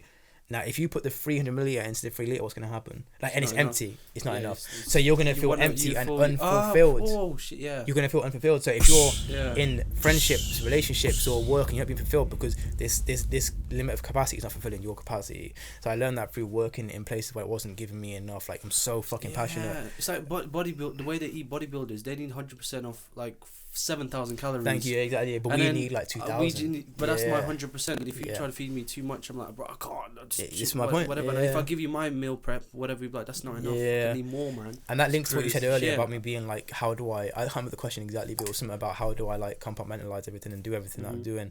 And that's the thing, like, I do certain jobs and I know that deserves this 100%, because it's not that there's no point in me giving more, but at this moment in time they cannot receive anymore, you know. And I'll go to another job and I'll be giving shitload more, and then I'll go into the studio and I'll give like crazy amounts, because that's where my heart lies. That's where my heart really lies. You know what I mean? High tolerance, man. I feel like there's a big difference between like when you do something for work, right, and then when you do something for love. And meaning in this aspect, passion.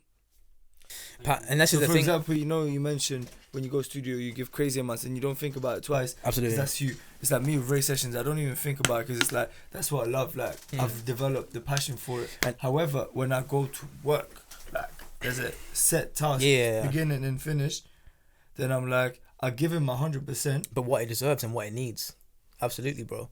And that's the only way that you can operate as someone. In a multitude of lines of work, like, it's the only way you can operate and know what deserves what, and you have to understand that. And even people too in your life, like, you might be in the gym in the morning, bro, and it's like you see a guy, yo, what's good, bro, how are you today, what are you training? Chest? Yeah, I'm doing back. Sick. All right, bro, you give him 100%. That's it. But me and you talk on the phone, bro, we tried to plan this thing like 6-7 times, yeah, and they'll be like, I'll call you up, bro, I'm stuck in London, I gotta do this job today, I'm so sorry, and they'll be like, bro, it's like a 2-minute phone call, and I'm like, I'm so sorry, I can't make it, bro. It turns into like a 30-40 minute call, because the capacity we share is, you know what I mean. But the key word there is passion, and it's like and desire. I always say, like, I know desire, like, you're horny motherfucker, so it's like we can't say that word. At that age, man. Yeah, we can't say that word without your head going to the left. I'm trolling, by the way, bro. He got shades on behind. You know that meme where like the guy's got a mask on behind, he's crying. Have you seen that? But like I really believe everything's about passion and desire and how much you want things. Like life is fucking war, bro. Like you're in love with life. Love is war. Like war is life. Like everything you experience is war. And I think it all depends how much you want, how much your desire screams for something. Everyone wants to be a musician. Everyone wants to be a rapper. Everyone wants to be a football player. But I think people like the idea of this shit. They don't understand what it takes, and they don't actually have the passion and desire, because when you have the talk, but they don't walk the walk. Absolutely. When you have such passion and desire, but it's very tantalizing. It's very fucking tantalizing, bro, and it comes with a lot. But you have to understand it and be aware enough to understand it, and be able to use it to keep pushing forward and know what it means. And the fact that you're feeling that is a result of what you're doing and what you're experiencing. Do you know what I mean? It's not just existing because it exists. It exists because of the options you've made to pursue such things. Do you know what I mean? Previous actions has put you in a position to receive 100%. And people say to me all the time, bro, how do you do what you do? Or okay, better way of putting it. People say to me, do you think I could dance, bro? And I'll be like, well, do you love it? They're like, a little bit. I'm like, then no. Yeah. What more do you want me to say to you, bro? Like, because if you don't love something, do you think, like, bro, I've sang since I was 9 years old, yeah? Play guitar, play piano, but it took me a long time to learn this shit. But from that very, very birthing moment, I had a strong desire to do it. You love it, but it's like, shit, it took me a long time. Even, like, I was in the studio again yesterday, shooting a commercial, then I go to dance in London, then I'm in the studio, I get back at 4:30 a.m, I do my fucking clothes washing because I'm still a fucking person. I did like a black wash at 4 a.m. last night, and then fucking I sleep 3 hours, I wake up, I work out, I pack a case to leave again tonight, I come to see you. So it's like, people are like, how do you do it? And I'm like, because I fucking love it, bro. That's it. There's nothing more to it. I want to be doing it. It's I genuinely fucking love it. So it's not how do I do this. Like, I do fucking love this, and I live and breathe and bleed this. So it's like it will never be difficult for me. And it takes a toll on you, but it's a fucking good problem to have, bro. You know, you smoke 40 a day, you go club on the weekend, you fucking drink and you sniff. And you got good diet as well that helps you out as well, man. I do think that sometimes, like, because I've been like living how I live for so long in terms of like well-being and stuff. I don't. It's not a thing to me. I'm thinking, oh, I'm living good. Like I don't think like that. But every now and again, every blue moon, I'm like, imagine I didn't live like that. How would it be? You know, I do think like, because I do live a very intense lifestyle. So I'm like, maybe if I wasn't, it wouldn't be as. You feel easy. weird when you're not doing anything. I'm never not doing anything to know how that feels, so I couldn't tell you. Nah, Yeah. do you know what? It's a good question you ask, because it's like you could always ask yourself, and you know, when you reflect on your own life, and you'd be like, you know what would I be doing if I wasn't doing what I'm doing? Yeah. And then there's that emptiness. But you know what? Because that's not gonna happen. Exactly. You are doing what you're doing. Yeah. For a Laying reason. bricks in that view. That's what I'll be doing. It's honourable though, man. There's honour in There's everything you nothing do, bad man. in that. I think there's honour for everything you do. Like, you have to understand there's honour in everything you do. It's just option and choice and desire, bro. It genuinely is about desire, capacity, I and think that's the key word today, man. 100%. Capacity. Capacity. I live passion. by that word, bro. Like, And that's application. And yeah. then compartment. Compartmentalization. Yeah. Listen, I need It's to a big pronounce- word, bro. It's a big word, yeah, but it's English is your second language. I'll let it go. paramount. It's paramount. Bro. Yeah. Should we?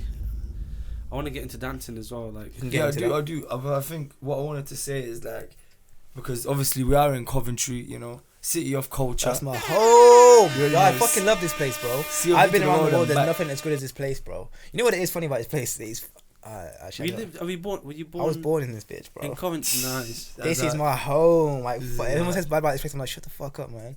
You know what? I love this place because, like, you know what I love? Yeah, I'm gonna word this very carefully, but like, it's like you go everywhere else, and it's like, I'd say London is very opportunistic. It's like I call it la la land. Like, it's like and everything's very like touch sensitive, and you have to like act correctly in certain things. And I feel like I love Coventry because like you accept. I don't believe in the phrase "it is what it is." I think it's a very quitter mindset. It is what it is. Okay, so if I'm getting run over, I'm gonna stand there and say it is what it is. Like, bro, you're gonna get out of the fucking way, you idiot. Yeah. Like, apply that principle across the board. It's like, don't say it is what it is, like, because you can change and like you can adapt and you can. I've had to get through a lot of shit in my life to know if I'd have said it is what it is, bro, I wouldn't be here. You know what I mean? So I was looking. I was like, some place is shithole, right? Some place is whatever. I was like, everywhere's it's a a fucking shithole, shithole, but this bro. is my shithole. Like, you know. For sure, but like, you know, in Coventry, That's like, it. How you words are so powerful. Why are you calling it shithole? that's why I said everywhere's a shithole like, if you look at it. You know like, what I mean? Let's say, so like living there, buying a house and all this stuff. You look at other places, you're like, you know, I could live there and all this stuff, but like, there's something here that makes me like want to come back. Cause like, I want to get a house. I understand what you were saying. I It's understand like, what you were it's saying. just, it's not. I love the grafters approach, like the grafters approach, the humble approach, and that attacking approach of keep fighting of the city, man. Like I said, you walk down the streets, you walk down Gosford Street and stuff, and it's like you see. And I'm raised on Gosford Street. I get a haircut. I come back here every Friday morning to get a haircut from my barber. I had the same barber since I was 13 years old. You know what I mean? So it's like it will be a case of like you walk on this and you see someone just walking, screaming the craziest profanities in the world, being a crazy motherfucker, and you're just like, yep, that's Sarah. He's having a bad day. Yeah, He's you know, having a it's bad like, day. and you're okay with it. It doesn't matter what Yeah. they say. Like, yeah, okay, cool. Right? No, they're not out to hurt you. Like, I just love this place. How honest it is. I think that's the word, honest. I love how honest this place is, bro. You know what I mean? I do love how honest this place is, and it's always nothing feels like home as much as this does. I've created new homes at many places across the country because I've been traveling so much. And I've been back to places like I have like a home in Edinburgh for sure. Cause I've been there so much. Like, Newcastle feels like a home to me. A lot of places down south feel like a home to me.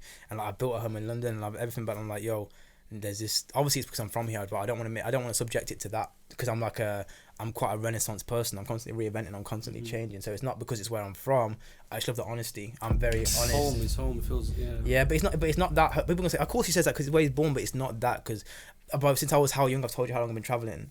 So I've experienced a lot of different things and cultures and homes. I've built homes because I've made friends and connections everywhere. So I can go somewhere and I've got a home there. But it's like, and that's not just like somewhere to stay. I mean, I've got a sense of home there and a belonging. But it's the honesty of this place, bro. Yeah, you know what? It's the sense of honesty, home and and it makes me belonging. who I am. It makes me the grafter. It makes me strong. It makes me powerful. Like, yeah. Shout out, Cov. I rate that. Big man. up, man. For sure, man. So for those that don't know, obviously when there was a period in time a couple of years back when Coventry, you know, held the title of being the city of culture in the whole Oh of the yeah, UK. we did that. And yeah, man, for those that don't know, the person that received the award back in, was it 2018 or 2019? I think so. It was Louis, Mazza. featured on BBC, Yeah. receiving the award for Coventry City of Culture, man. Let's make a round of applause for that, because that was a... Thank you. Wait, man. so you can get that. Wait, How wanna did talk you about that? get to that? Yeah, let's do that. man. What happened, bro? Okay, let me go back. I remember. what Alright. culture like? What? So City of Culture, you know what it is? You know yeah, what it is? coach. Yeah, but It's like, I mean, it's like a title. It's a title. it's a big thing. So what's like So it's a lot of It's like a funding title that you goes win a into- lot of fun when it comes to the city, like from big organisations and like this big anal organisation that funds the city for arts and culture and to build and develop the city and help it. And to We're in Fargo Village. That was part of the. Yeah. A lot of development came. Everything has developed in the past few years in the cities because from that. So it came about by one day I was at home in Coventry and I remember I was working on something and I don't think it was a great day and I got a call and I answered. Oh yeah, I remember now. I answered the call and I was like, it was a random number, right? And at this point, it was like 4 or 5 years ago. I was working a lot, but now my life's different. Now I'm like, I know when the phone rings, it's something serious. Like it's my agent or it's something serious. But when in fact then it was a random number. It could have been anything, you know, for better or for worse. So I'm like, hello, as you do. Oh no, idea. And they're like, hi, this is Laura McMillan from City Culture. I'm like, oh hi, how you doing? You know what I mean? Turn the hood off right quick. And then she basically said to me, we've been looking at your stuff online and we were running this thing. We want someone to be like ambassador. Not an ambassador, like I don't want to say a face either, but like an advocate or something for I think we basically we're choosing 5 panel members from the city, 5 people in the city that they see represent the city in a light that carries this torch. And they said we've got David Burbage, who's like a fucking crazy rich millionaire guy that's got a business. There's Justine, who was like running the Balgate at the time, Laura, who was like the director of this, and other people, and like, we want you to be a part of one of the 5 people. I was like, what the fuck? Like this city has how many people and they've chosen me. I've been watching stuff online to see what you do in the community. I did a lot of community work at the time. I still do a lot of community work, but I don't post about it because for me it's like hard. Like, I get a lot, bro. I do a lot of stuff. Like I get a lot of calls from like I feel like a prick even saying this, but I just want to detail my day-to-day life. Like calls from like parents who would say, "My son is dancing, he's struggling, so can you see him?" Or my son has just lost his brother and he watches your stuff and he's inspired by what you do. And I'll go to the house and I'll play FIFA and eat pizza with them, bro. You know what I mean? I'll go and I'll come home and like just because I'm like, yo, I had it tough. Like so when people end up they text me on Facebook or Instagram or they'll call me, or even one time someone knew of me and they come across somebody where my mum works and they were talking about me. My mum said, "That's my son." That's mine. Crazy. And they were like, "Oh no way! And can you get him to come and see our son?" And just because he's had a hard time through this, some bad shit happens. Then I was like, "Yeah, cool." Next week I went there with my mum, had a pizza with the kid, and I do actually quite often. So I'm like, "Yo, the most important thing is that you be who you needed to be when you were younger," and that's why I said yes to that City Culture thing, because like, it's a moral obligation for you to break the cycle and to grow up and develop. And everything you've experienced, don't say, "But this happened to me, so I'm gonna do it again," or "This happened to me, so it's harder for me, I can't do it." No. It's a moral obligation to break the cycle and be better and do better and to be who you needed when you were younger. So I never pass on the generational curse. Yeah, absolutely. So like, I will never pass on these kind of things. So the reason I'm saying this, when this phone call come, I was like, yes, let's get into this.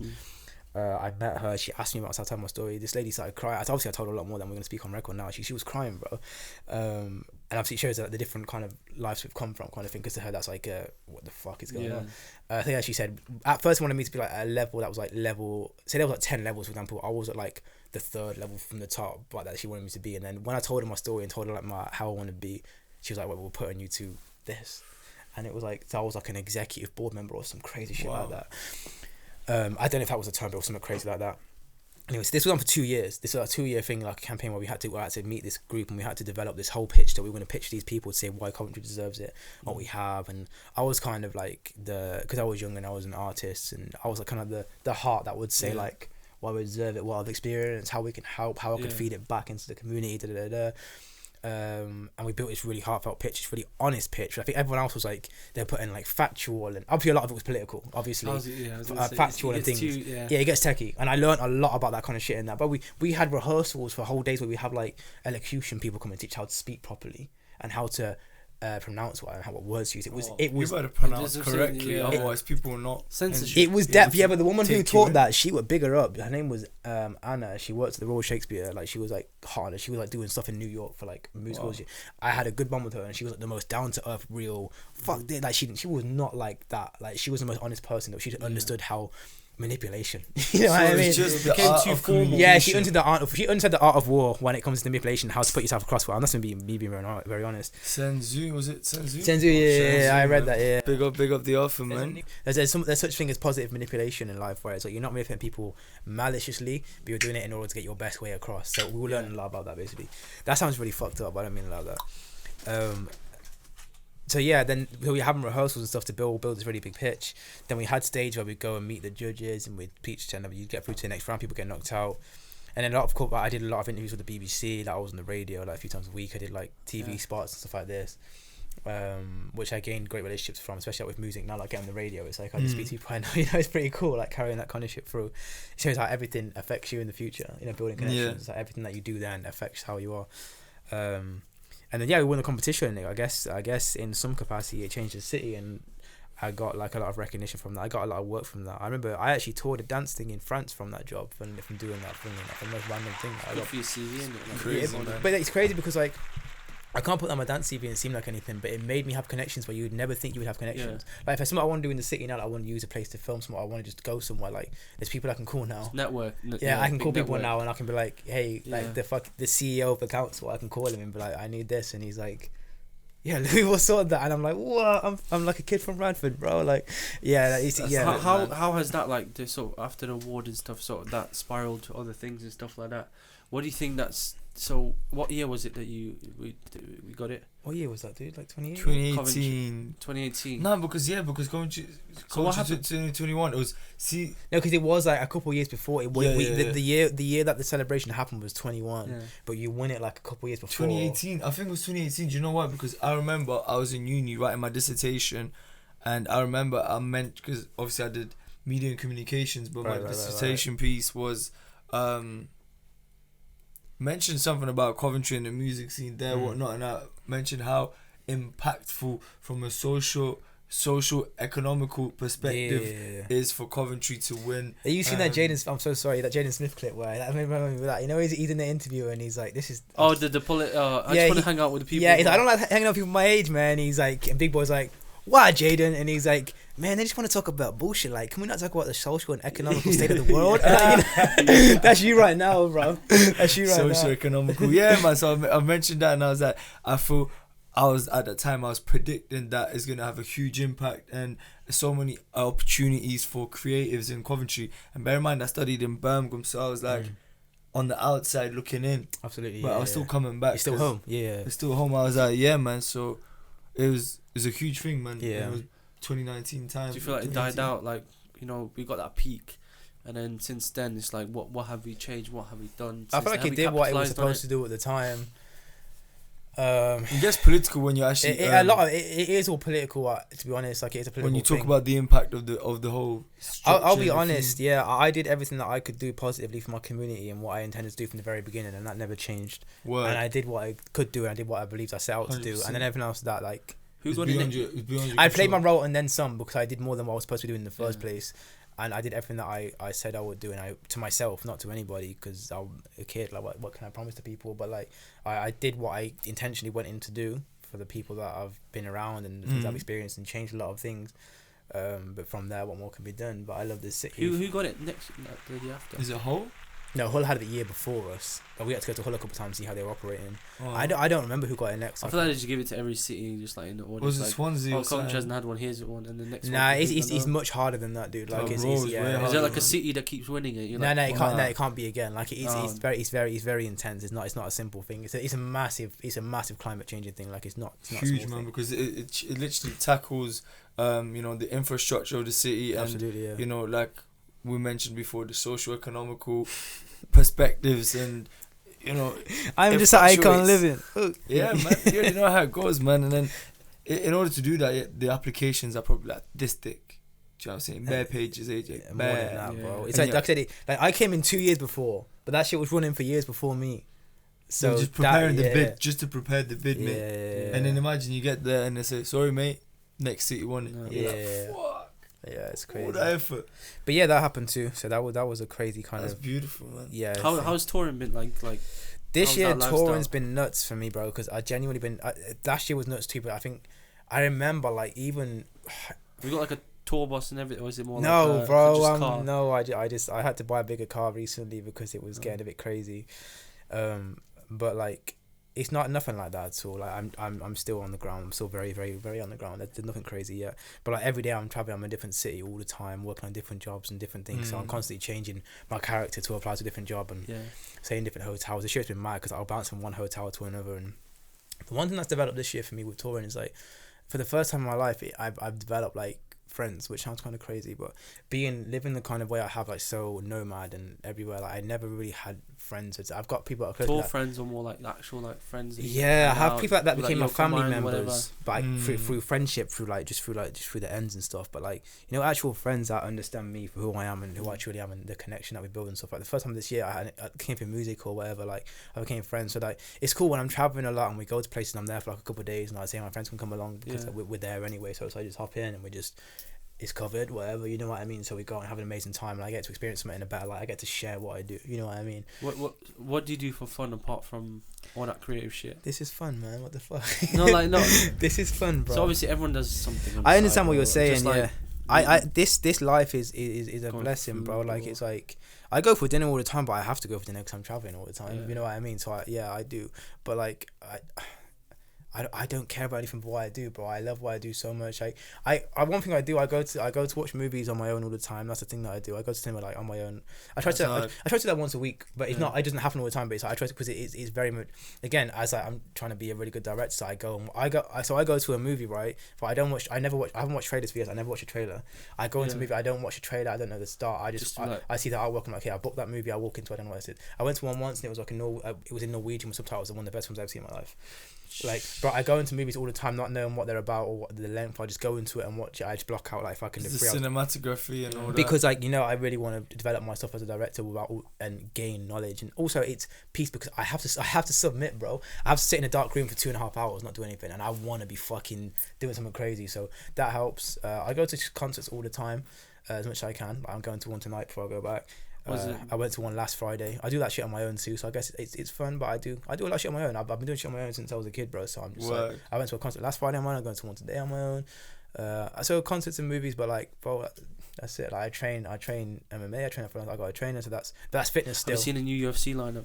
Do you watch like UFC? I love UFC, bro. The new lineup. Fucking crazy. Yeah, you know who I love? Sugar Sean, bro. Sugar Sean, bro, the rainbow hair. Bro. Love that dude, bro. Beat that guy in it. He's sick. But yeah. So for fun, but yeah, everything I do it tends to be in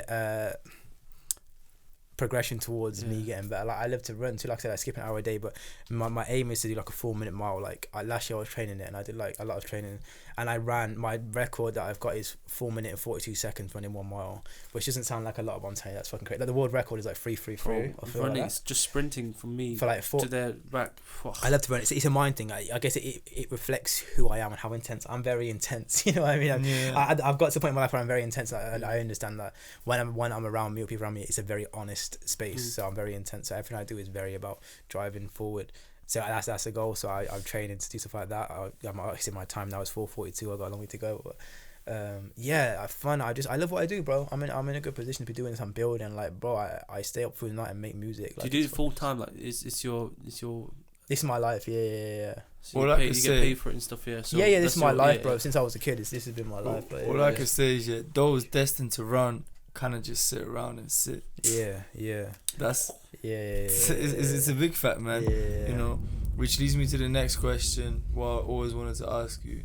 I feel like I never asked you this. It's like, what would you say was your pinnacle of your career as a multifaceted creative? Because I can't just say you're a dancer or a choreographer or a director. You are the one-stop shop of the pound shop. As a brand, as a brand. I'm nowhere and that's near not even that. touching the music yet. Yeah, because that's a separate career within itself. Nah, what's your pinnacle? I'm nowhere near that. Yeah. No, but so far, what have you experienced of the accomplishments? Because you had, you had the award and your lows, this, that. But I couldn't answer you. I promise you, I'd love to be able to, but like, give me top 3 places, like. Not places, but like top 3 experiences. It could be like, I don't know, I'm going to China, going to America, going to this and doing what I love. Obviously, okay. I just had like, I can't talk about it because it's literally just came through last week. I had the craziest meeting of my life. Like, I'll say as much as I can, but I walked out of this meeting last week with tears in my eyes because I was smiling so big. But like, I had this fucking because all the hardship, all the graft I've been doing, everything that I believe, like, it ties into music. Like, I can't talk too much about it. It's very difficult because I literally just sign this thing, like, it's really tough. But like, I just got picked up to what can I say? I want to say this, but if I have to take it out after, please agree that we'll take it out. Yeah. I just got picked up by like a Hollywood director and writer to choreograph in this and create basically in this film and this show that we're starting to create now. and that came about, and I got the I was on a job last week, 2 weeks ago, and I got an email from this director, and when I say it's big, like the biggest franchise you can think of, they've worked on. Yeah. Riley Scott. And I'm not gonna say a single No word. comment. Bro. No I'm not comment. gonna say a single word, bro. And they emailed me, and I was like, this can't be true, bro. I'm on a job. I'll get back to it later. I carry on. I research it. It's real, and I'm like, shit, this is crazy. And I meet with them literally last week in London. Wow. And we sit in this really prestigious high institute for this whole day. It's meant to be like a 2-hour meet. We were there for like 6 hours sat still. Did it feel like surreal? And the reason why it was mad for me is because I said to them, I don't usually ask why when I get booked for a job, I don't say why me, because it seems like you don't work like value yourself so much. So I said to them, why? Because it was a very honest conversation. I said, yeah, by the way, how did you find me? Because they looked at everyone in London for this thing, and I said, how'd that come about? And she told me the story. They told me the story how, and they were like, because I seen your choreography and it was you straight away that you would fit this role. I seen you on someone else's page that did your thing, and then I wanted to see who made that choreography specifically. Found you on your page, and then because they came to London just to find this person, and I broke into London the past year, so it was kind of crazy. London's got a big fish, like a big pond, sorry.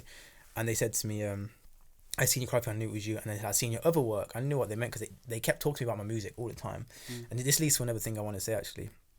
I talk about my music and stuff like that, and they were like, she said, because of the other work that you do, and I was like, what other work? No, what I just wanted to hear it. She said this. I've said fuck. Yeah, and they were like, they said, yeah, because, and I said, what? They go, your music, by the way that because you direct your own stuff, right? Bro, this is someone that works in Hollywood. Like, that's crazy. And I was like, yeah. She's like, it's incredible, and the way that you can tell a story, like they understood. The way I had the timeline things I explained to you, they understood it. And wow. Somebody's seen your work. They said that the way that you tell a story in your direction, and then along with choreography, it had to be you. It couldn't be no one else. And I was like, what the fuck? I was just like, amazing. I say to my guys, we're talking about my band and like the production team, I'm like, yo, what we're doing is very intense and it's very like out there. And I feel like I don't get any appreciation for what I do on a level like that's local or that's regional, or perceivable from our aspect right now, because I feel like what I'm doing is very, very different. It's very, very outlandish and it's very out there, and it's not what you see every day from someone around here. So like, if you talk about views, I don't like to talk about views, the criminally low for the what I'm putting in and the level of the work. Because I know my stuff is shit hot, and that's not me being conceited or something. I just know because I wouldn't be doing it if not, because I've been around. You know what I mean? Word. And this is what people have just seen. Like the shit that I've got in the library is unbelievable, and it's like. It's game changing, and I'm saying like I make these videos and put so much effort, and my intention is, and only now say drop and own it, I've dropped into this new line where like I'm completely being myself, because before, like I said, because of the nature of my stuff, I was kind of stepping in slowly to break the ice that I'm going to be this person to everyone that I've worked with so far. So like it's like open that era where I'm completely being myself, and my intention's always been the same, but now I'm really living it completely, you know what I mean? And I always say to the band and everyone, I'm like, yo, we're not getting what we deserve. I don't believe in deserve. If everyone got what they deserve in life, you probably wouldn't be happy with it. You know what I mean? No, you know what I mean? You can't say I deserve this. Like, who do you think you are? Like, if you think about every bad little thing you do day to day, you don't think about. Like, if you got what you deserve, it probably wouldn't be a good outcome. You know what I mean? Don't be so conceited. I say to them like, yo, it's not about how many years we put in so much work. Like, say we had 12 versions of that rendition. 10 hours of footage to do this video. I slept for I didn't sleep for 3 nights, all this time working. It's like people don't understand that on a normal level. They don't understand. They can't because I guess it's like that capacity thing again. That I always say, when the right eyes and the right ears see and hear it, it'll be a different story. Like, it's not about how many. You could have like so many, but no one's doing anything for you because they're just applauding you, because you know why? They want an applaud back. Wow. That's all it is. It's a small circle. If I celebrate him, he'll celebrate me. But he's not doing anything, and you have to look around and be like, whoa, no one around him, he can change my life, because if they could have, they done it already. You know what I mean? So they applaud people for that acceptance, like social acceptance. So I say, like, when the right eyes and the right ears see it, it will know. It will make sense. It will make sense. And I know the level I'm operating, I know the level I'm working at, and I'm very aware, especially because I've worked under it as well, not on top of it. Now I'm on top of it, so to say. And they said to me that, and like I called Chris straight away. We worked together on the videos, and I said, bro, I always told you that when the right people see and hear it, but it's just a Hollywood person, bro. And if I explain to you about the timelines and stuff that I told you, they got it instantly. Man. They instantly understood, and I was like, this is exactly what I've been saying to you guys the whole time. And now I'm on this massive fucking. It's like you literally had a another 3 litre conversation with another 3 litre bottle. This was not. They were not 3 litre. They were an ocean, dude. Like, they were an ocean, bro. And they got it. You know what I mean? So I guess they seen that. Basically, they seen your vision, and then like literally, you wanted that appreciation finally, and somebody massive was just like, "Yo, if these guys see my vision, then but I'm not exactly what I was thinking." That's like 100%. But I'm never seeking appreciation, dude. Like I'm not like looking for validation or social proof. I'm just like I'm doing this because I love it and I know what I mean. I'm intentional. Well? Do you take? No, it's not. I had someone say to me like a little while ago, but it's not about accepting compliments. It's just knowing where I want to go and knowing what I'm going to do and knowing that this is nothing. Never. And you had that choice as well. So now, making the right choice. Should I do this Hollywood thing or not? Yeah, I mean, no, of course. Like, bro, it's crazy, bro. And like, and you know what Hollywood is? They got like strikes and all this shit and. Nah, it's nothing. Man. Damn, smell on your case.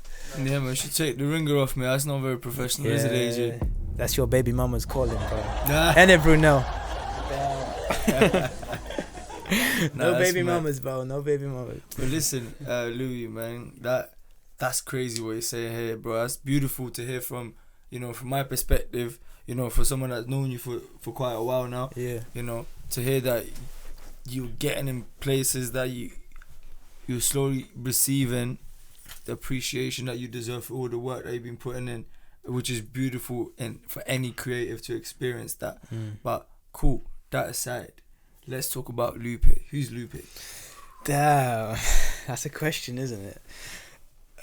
Lupe is me, bro. But is it like an alter ego? No, that's what I was saying. Is it like another version? No, let me tell you, like, I be the best I can every day for myself and for other people and for a positive outcome and to impact people well with good intention and to help people be the best that they can be, the best that I can be.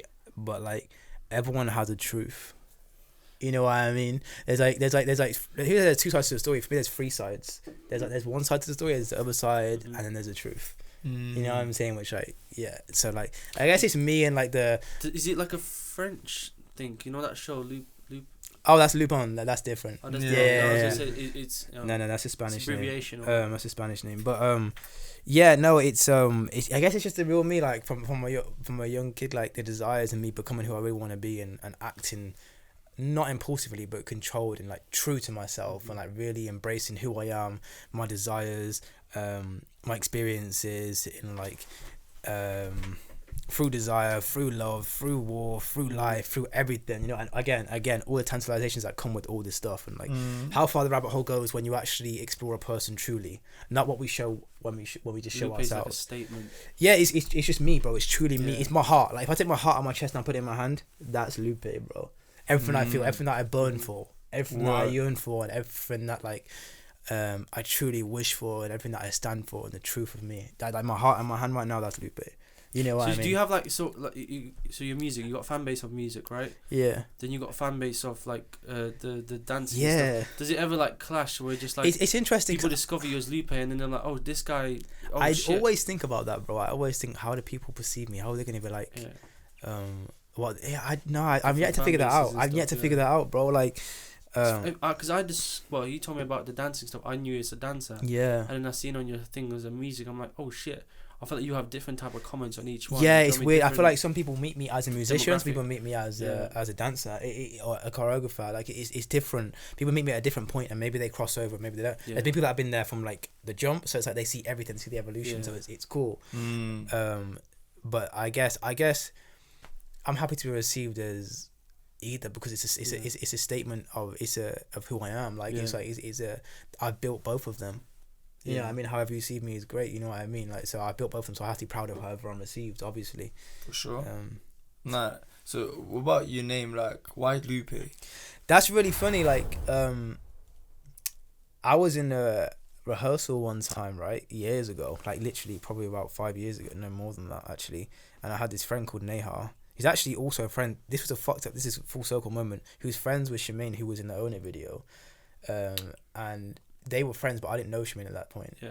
But Neha was a dancer, and we did a lot of work together. Me and a group that I was working with at the time, who all came from. She's from Nepal, bro, and everyone was from like different parts of the world. There was one girl from Hong Kong, one girl from somewhere else, Romania, guy from Nigeria. Everyone formed this group of dancers that come into Carve. Did a lot of work. We went did that tour in France together. That job in France together, and I was in a rehearsal and they kept calling me Lupe. And I was like, what the fuck? And she was just, she's so bubbly. She's like a sunflower. I love her so much. She's such a nice person, so pure.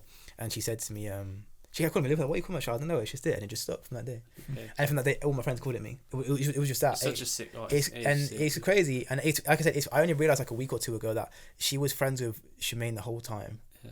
And then it came full circle that I made this video with Shemaine. It was mad. Like, wow. Yeah, it's crazy. Like, it was meant to be, which it is meant to be. Did you know what Lupe, like, there's another artist called Lupe, but it's not Lupe just Lupe. Fiasco.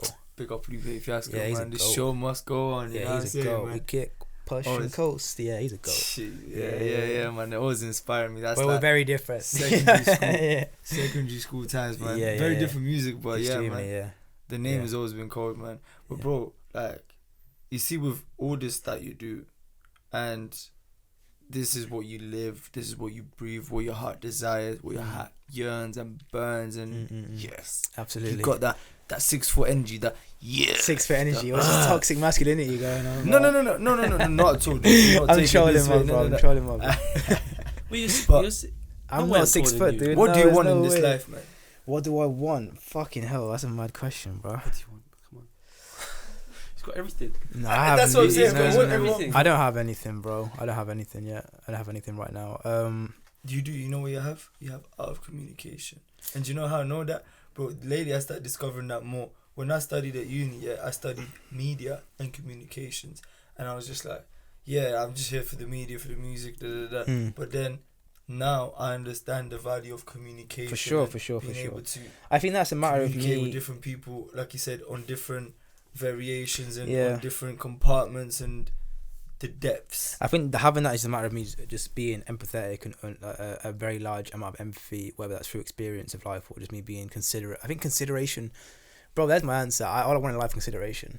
That's all I want, bro. Like I say, this was a hot topic for me like a couple months ago. That is cold. I just want to be considerate. I rate that. Like consideration is a key thing. Like this.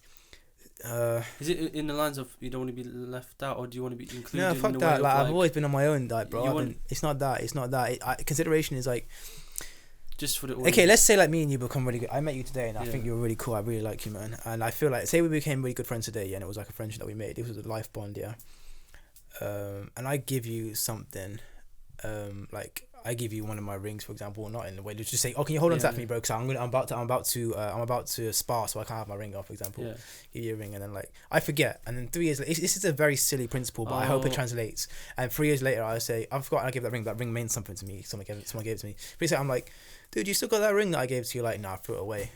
So like, you didn't consider me that I might still want that one day. It's a very small thing, but I'm trying to find an analogy that suits it. Like, you know, if you gave me like anything like these glasses, like, and you left them in my house or in my car. Shades. Shades by Spaceboy. SB. If you left them in my car or something, and I had them there, but I would never throw them away. Yeah. Because I consider that But it's a very silly analogy, I'm aware, but like, I guess just consider, like, you know, it's meaningful, man. I think for me everything is about connection. You know, I learned a few years ago. I always knew about it, but I learned about connection and how truly valued that can be, and how much you can truly value something or someone, or how you can be valued. And it made me realize, again, I've been a workhorse all my life, like, and I've like experienced a lot. So it's been survival and stuff. And first time I kind of understood what connection is and how to be spiritual. Is it extremely. Extremely. I just know myself and I understand, and I'm aware of my surroundings and who I am and my effects on the world and society and how things affect me. Conscious, cognitive, however you want to place it. The valuing of others and myself and how I can be received in my true and full capacity. That's all I want. Is like, and I don't even want that, bro. I'm trying to find an answer to your question. I can't lie. I could have even said nothing, but I consideration. I just want to be that accepting my full capacity, like my darkness, my good, my joy, my light, my fucking. I'm extremely intense, bro. I'm extremely intense. I'm extremely passionate, and I'm aware. And I think people can run away from that because it's so honest and it's so raw and brash and it's so intentional and you can't hide. People might be. It's intimidating. That's the great word. Like intensity. It's like anyone in your life. Did they feel ever like overwhelmed with like your lifestyle and all that shit? Like any like friend. I don't. All this stuff, and then you're like, oh, you want to be my friend? Come no, with me. no, because because it's not all about me, dude. Like, it's not about me. That's the thing about sharing. But you said you want people to consider you and accept you and all this stuff. So it's like, I guess that's just your lifestyle. Like, I guess that's just a human desire, bro. But like, it's not about my lifestyle. No, that's so selfish. My lifestyle's like this, and I want you to be. It's not that at all. It's not that. This is my point. Fuck the lifestyle. Fuck Lupe. Fuck that. Yeah. Bro, I'm Louis, man. Just Like, I got my heart. Like, I think my heart is here. Yeah. That's what it is. It's Take my it life. eyes. Nothing else. Yeah, and that's what. It's nothing about my lifestyle. That's so selfish, bro. It's like you have to understand my lifestyle and follow that. No, not at all. And I feel like anyone I meet at this point in my life, friends, I met you today. Like, it's like you meet me for who I am right now. And like, I'm Renaissance. I'm changing all the time, and like I'm developing and evolving. Yeah, you're not putting on the show. Yeah, and I feel like when you meet people, like, you can never blame someone, because like people meet you at a different point in your life and see you for who you was in that moment. Sometimes you meet people where they know who you are truly, because they just see through and they look and they're like, you don't have to say a word, but they understand and they feel you and they accept you, and that's true connection. You know what I mean? That doesn't have to be romantic or anything. It's just an understanding where people are living on the same plane and we're vibrating on the same frequency, so we understand each other. Or maybe you had similar experiences where we both felt enough depth through hurt, maybe, that we can look at each other and say, oh, okay, you don't have to explain. Like this happens, that happens. Tribe. Yeah, that's a nice one. So it's like, we don't have to explain what happened, but we had experienced something that we can look into each other's eyes and we know, oh yeah, that person can accept me and understand me in my full capacity, you know what I mean? And live in the same plane and on the same frequency. So yeah, but honestly, that isn't even, I guess that's the only answer I can find, but I don't want to not give you an answer, but I don't. Beautiful. What was the question? What do I want? I don't want nothing, man. I'm just happy to be doing this. Consideration, man. That's good, man. But I don't want for much, man. There's nothing that I can have. I don't want no fucking where do you see yourself in like 5 years time? Hitting that 4-minute mile for sure. No, I'm sure. I will be the biggest motherfucking icon in music ever. Yeah, that's what I'm gonna We'll see it first right here, man. Yeah, you've seen it first at Race. And I'm saying that like beating my chest, and I'm saying that humbly too. Love it. Because I have to know myself and what I'm capable of, and I can't hide behind no rose tinted glass and say that, oh no, I'm okay. Like, I gotta be on the fucking, bro, the rate that I work and the knowledge I have of my voice, my instrumentation.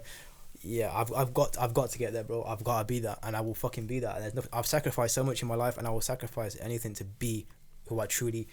I feel like desire to be, and I feel like I say to people all the time, like I say, like everyone has like a something inside them that's gifted that no one else can understand. You can't translate this into words. Words aren't enough. That's what I mean about connection. You can truly feel it from somebody if you are connected on or live on the same frequency. Like, I can never ask you and say, or you and say, what do you dream to be, or who are you? Like, because that's a gift, bro. Whatever you see, when you close your eyes in that prime evolved version of you, wherever it is, or it's not really like you on a stage or you doing it. It's a feeling. It's an aura. It's almost like colors. You know what I mean? However you see that is truly you, and that's like some sort of milestone that you've been blessed with to reach. That's your potential, and it's up to you. It comes to free will, and it comes to your path that's written almost. I say that. So say like say this one's your path that's written. That's that, and you can reach this full capacity and that who you're truly meant to be.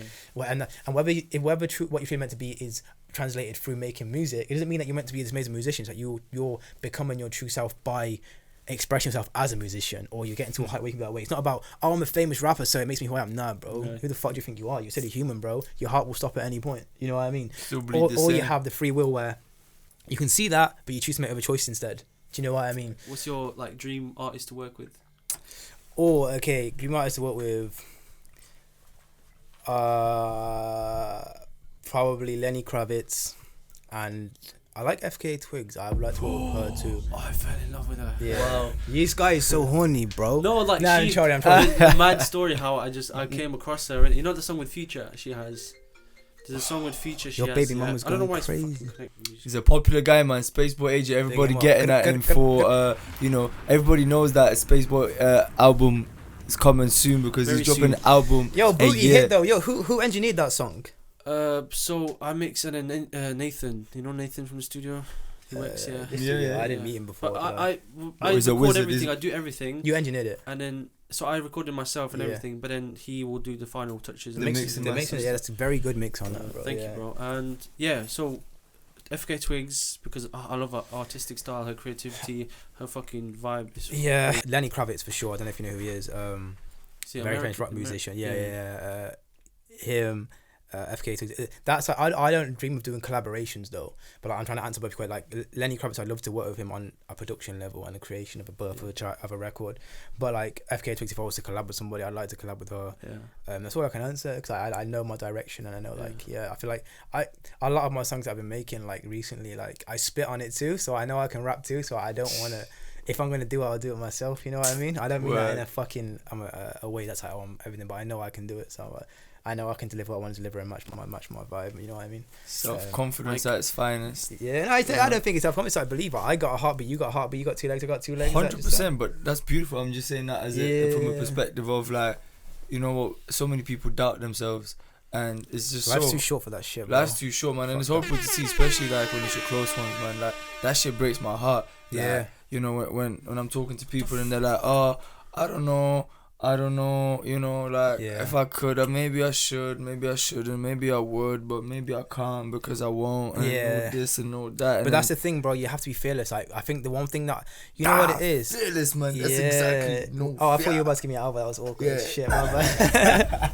The one thing about fearless is no exactly fear. It's perfect. Yeah, like exactly. I don't think like I don't pride myself. I don't like feel like I'm happy or satisfied. I just think of what's gonna make me proud a lot. You know what I mean? Like we're looking back like years later, you're like, or even but not even like big things, dude. Like just day to day. Like I don't want to be like, oh yeah, I'm proud of this or I'm happy, because happiness is such an illusion, like a state you have to be in. It's so unattainable, man. Like I'm trying, what can make me proud, and I'm proud of myself for being fearless. That's a discipline that actually I carry every day. I don't fear nothing or nobody.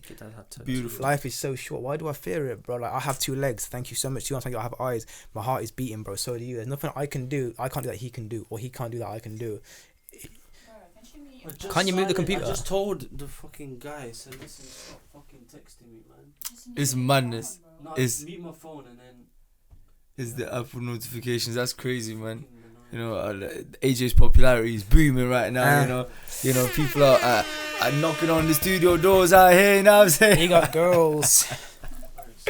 But yeah, man. These girls want to go to the moon with you, bro. What's your favorite destination to travel that I've not yet traveled to? Like, that I haven't been to yet. Yes, that you haven't been to yet. I don't know. I haven't been there yet, bro. Good, I know. Just off the cuff.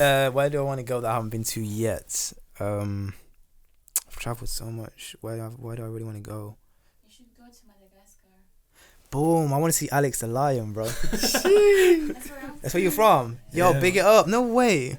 That's you fucking amazing. How do you call Madagascarians? No, Madagascar. See, I didn't even know that. Thank you for the answer. That's where I want to go. My favorite place in the world is Paris. I've been there like 4 times. I love it. No. There's a thing called. He just loves this word. Shithole. No. There's a thing. There's a theory. It's you get the Paris syndrome. So if you once visit Paris, you like realize this is terrible. Yeah, I know where. You get like scammed. It stinks. I never had bad experience there, and I've been there like a few times. I worked there, obviously, and I've been there to travel. I just found magic there. As soon as I stepped in that place for the first time when I was a bit younger, I was like, yeah, I love it. I'm gonna go back there in December actually, like another time. Like, so I actually love the place so much. Sounds lit, man. Sounds very good, man. Yeah. Well, you got anything, AJ? So yeah, I was gonna say, what's your favorite place you've been to? Paris, Paris. Hold on, I've got a question. You're a dancer as well, yeah? Yeah. Quick. Is there like any competition in dancing? Like you look up to somebody. So you said the movie and stuff, and is there like a dream movie or like a music video you want to like choreograph? Oh, that's a good question. I have to think about that one. Like if a new Step Up came out, you're like, yeah, I'd never say no. I'd love to do something like that. Absolutely, yeah. Because I'm working on something like that now, very fortunately. There's not a lot of movies right now that do like. I think it's been oversaturated. I need to have a breather, you know, because the scripting is always so bad. You know what I mean? From a writer's perspective, the scripting like musicals and stuff. Like I hate musicals. I had to watch a really good one last week. When that meeting I was in, we went to watch a show after, and it was incredible, the best one I've ever seen. But yeah, sometimes they are a bit corny. Yeah, no, I'm not sure. Actually, that's a hard question. I'm not sure. Well done, AJ, man. You asked him a question he couldn't answer. Yeah, shit. Kudos. Yeah, give him a round of applause, man. Fucking good one, mate. Cool, man. I guess what I really want to know, I really want to hear your acapella, man. I'll be honest with you. Fuck, dude. We're gonna get to that. A few more questions. We can get into that. Ask me about music. Yeah, you know that guy. Like you gotta take a girl out to dinner. You know what I mean? You know. Yeah, you don't take a girl out to dinner. Do you know what? Fine, I ask you because I was like, you know, let me not dive into certain streets, but you know, since you know the door's been opened, so I'm gonna dive. So I'm gonna walk down that little street that I did not turn, but you know what I'm saying? Boom. So what's your if you're talking to a girl, yeah? How'd you ask her for like ask her out kind of vibe. Risk. What's your What's your ideal risk kind game? of date? What would my risk game be if I was going to talk to a girl? What would my risk game be? So So, that's a mad little. like I said, yeah, this is me being honest. If I was to be in that situation, I wouldn't be like, Try to raise up Brunella right now. What would you say? so objective, bro. No, chill.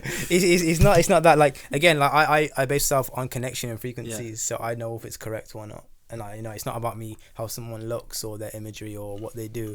I know if I'm connected to somebody, bro. And I'm mature, bro. I've been traveling down my own for a long time. I know what connections are.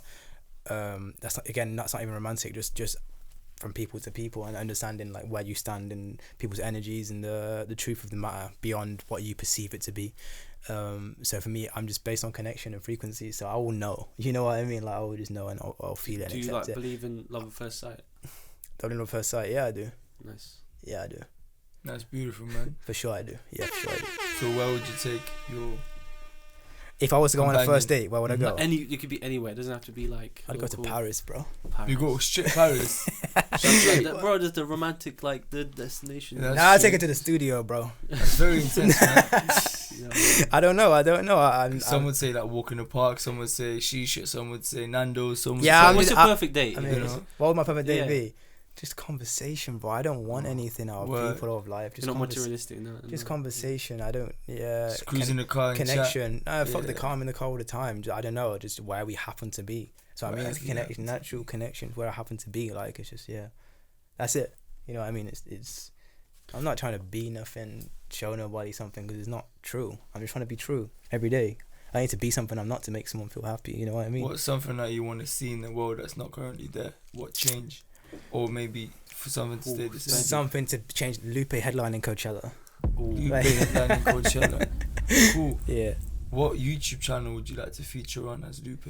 Apart from Lupe channel. 'Cause Oh of course- fuck! Probably like Is there any like channel Vivo that- Originals, something like that. Vivo Oh yeah, Originals? bro, dang, what Vivo? Vivo Originals, they have live performances and That's that. Wow. Like my Is that still favorite. a thing? Yeah, Vivo. When my favorite artists perform on that kind of shit, I run to it. Like with my favorite artists, right?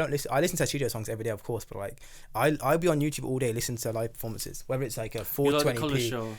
I was about to You know say the that colour colour show? show. What's this? You I know haven't that. heard No, of I the know colour what show? is that. I know what that is. I've heard of that. What is that? Oh my god. Whoa. You know what? Don't worry, people. It's, they I'm do on like the live job performances on it, but there's different colours. Oh And they yeah. do like different colour schemes and Yeah, like, I know. And it's Jay Huss just did that Massacre song. Yeah, and it's NPR Let's Tiny see this Desk. one. Yeah, I've seen it. Yeah. NPR Tiny Desk, bro. Yeah, but yeah, I guess Vivo Originals like like I said, like I listen to like my favorite artists like day to day, that I admire so much. But like I always listen to live performances, bro. I like every song that I make. Like I'll show you some shit when we finish this interview too. But like I like to make everything an experience. Everything like an experience. It has to fluctuate and it has to be dynamic and it has to. I treat every song like a movie with a big third act. The climax, the way I build my harmonies, the way we build the guitar, the way we like transcend and ascend. You know what I mean? So I watch all these guys perform every day. Like I'll be on YouTube watching live performance. I don't care the quality of it. I just want to hear them raw because I want everything to feel like a live performance and experience. You know what I mean? And yeah. What's mad? I had a question. That was a very, very good answer, man. It was. Yeah, I feel so. No, you might take. It's just gone out of my mind. So, AJ, don't worry. I said about favorite artists. So you said about the colours. You know, the music that you make, yeah, it just kind of gives me. Have you got like a? You know what? I know there's just about 100 thoughts that just came in my mind at once. But boom, the question that I want to ask is, boom, if you got like a director that you like to work with on your stuff, or you never want to like let go of your own control of your art. That's a very fucking good question, bro. I thought, shit, hold on, let me breathe a second. I'd like to work with...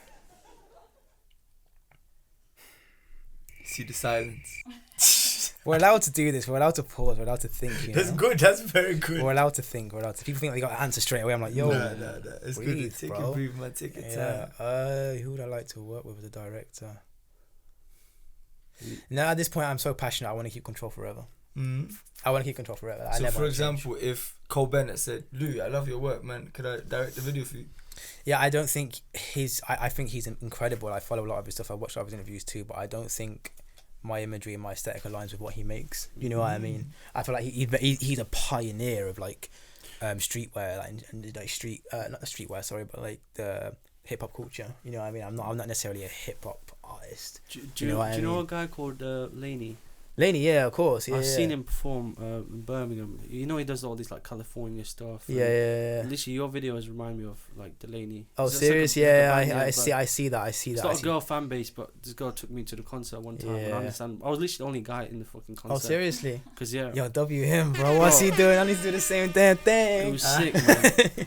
But yeah, he's got a massive following. I didn't even know about it. He tours like the world like every year. Yeah, that's interesting that people can have such a cool Yeah. following, but you don't have any idea because Yeah. you don't have to be like. Because just because what's in front of you doesn't mean it's the best. I mean, you need to get that clear right now. Like, what's in front of you is not the fucking best. It's just in front of you right now. Another gem, man. You know, everything that's in front of us right now, it's like, yeah, it's the best because there's numbers. Fuck numbers, bro. Let me tell you something about numbers. I'm sorry, but like, you know, like you can go to a like, you know, before now it's streaming. Remember, you can go to a store like there was Woolworths in England before. And you go to a store, you could buy a CD. Right? Imagine you drop a CD. I drop a CD on Friday. Yeah, it drops album, and like now your CD is this amazing 10-piece record, and it's got this amazing body of work with full intention and great work. Mine is just like bullshit. Like one is like the track 1 is a cat pissing, track 2 is a dog shitting, track 3 is me burping, whatever. And it's like, because I'm popular, I will sell. And now I sell 10,000 records for first day. You sell 50, and because I sell more records, I'm the better. Yeah, so you could sell 10,000 records for. Now I could sell 10,000 records first day. You could sell 50, but it's like because I'm more popular, I'm the best. Yeah, because I bought out the stores, the front. Yeah, everyone's like. things. AJ versus Lupe, like, who's got more sales? But then that's the ultimatum. It's like, oh, who's better? But this guy, but he does this, but yeah, but who's sold more? AJ. Oh, so he's better then. I mean, Lupe, so he's better then. You know what I mean? So it's like, it's bullshit. Like, you go to a movie theater, yeah, you watch a fucking shitty movie, and it's like with no good intention, no script, but he sells the most. It makes over $1 billion, and you get this movie that's like makes like low budget and makes a little, and it's an amazing script, it's an amazing fucking performance, but in comparison, this is the best film of all time because it made the most. Like, popularity isn't the answer, dude. That's one thing, and I feel like that money, that's what like messes things Investment, up. Because yeah. like, you know, the ever going debate who's the best. You know, like it's what always the barbershops always talk about, who's the best. Is whether it's Kanye, Jay-Z, or this or that. And the people like, nah, they argue one side, they argue another. Doesn't matter what you're arguing, like whether this artist or that artist. But one of the key things that I consider nowadays is like album sales, followers on Instagram, and not often like the more meaningful things, such as you know, how much impact has the person got in his own community, how authentic is his body of work, and strip all that back, bro. How intentional are they as an artist? There you go. How intentional are they as an artist, Nux, bro? man, like Nux, I feel like he should sell so much, but because his art is crazy. Like I personally his feel music like and all in this UK, stuff. But actually, talking of which, who is there any artist in the UK that you feeling right now, apart from obviously yourself? I like that. I don't listen to much UK music. I won't lie. My favorite artists. I don't listen to much UK music. I couldn't tell you. Any cover artists?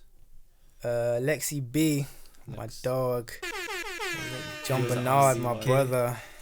Pa, the fucking goat. Everyone give a clap for Pa real quick. We're gonna take a moment, just be quiet for like 10 seconds for Pa real quick.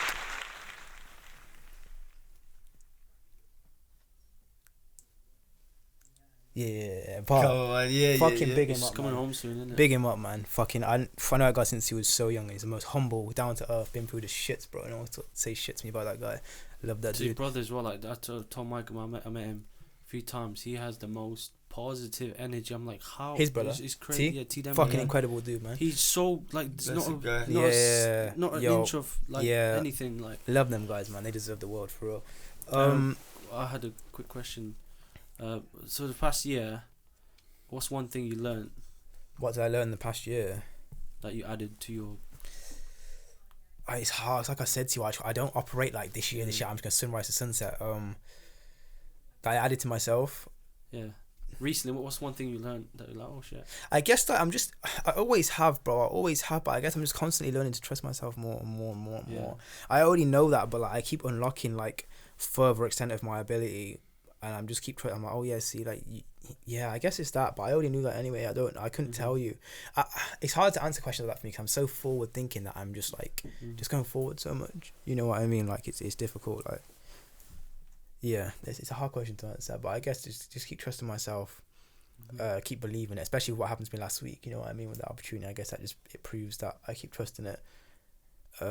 you have to be sure to know yourself well enough that when you're operating on a frequency that many people around you aren't, you don't think you're crazy. Because you can easily be made to feel like you're crazy. Bro, that's I'm glad you mentioned that, because that just leads me on to saying it's okay to be different. It's okay to have your authentic thoughts. It's okay to be yourself, even in this world that's full of, you know, masks and layers of people, you know, hiding the true identity and conforming to, you know, the social norms just to be accepted, just absolutely. to feel, just to be perceived that they're accepted. So we always use the word different, like, but different always can have a negative connotation to it, and I think it's just it's positive because it's unique. No, I agree with you, but I mean, to people that believe in, let's say, quote unquote normality, different is like bad. Odd. Yeah, odd. But this is what I will come to understand a long time ago, is that what's normal anyway. I live by that. What's normal? There's no what normal. you believe is normal is different to me, so it tells me what's normal, what isn't normal. You know what I'm saying? There's no such thing as normal. You might go to like your Polish community and you might be too British to be Polish now, but you might be too Polish to be British now. You know what I mean? You see what my man said right here, man. That's how I know he understands me, because So that's normal? how I feel. So yeah, I can see that in you. That's why I can feel that from you instantly. I know that's you. I can feel it, and that's again empathy and taking a moment to consider people, and considering you as a person and a fellow peer and a fellow being. You know what I mean? You got a heartbeat. I got a heartbeat, bro. So it's like, I see that. You know what I mean? I'm like, that's what I mean. But what is normal? We can't There is understand no it. normal, man. You create normal. What you believe, and that's one thing that helps you to get through life in terms of like hardships or wrongdoings towards you, is like acceptance. Again, not that it is what it is thing. It's like accepting. Something happens to you, accepting that it's happened, accepting, and it doesn't make it okay, but accepting and understanding why someone might have done that, what led them on that long path of their life to reach this meeting point of view right here, to then hit you with this force, and then they're going to continue.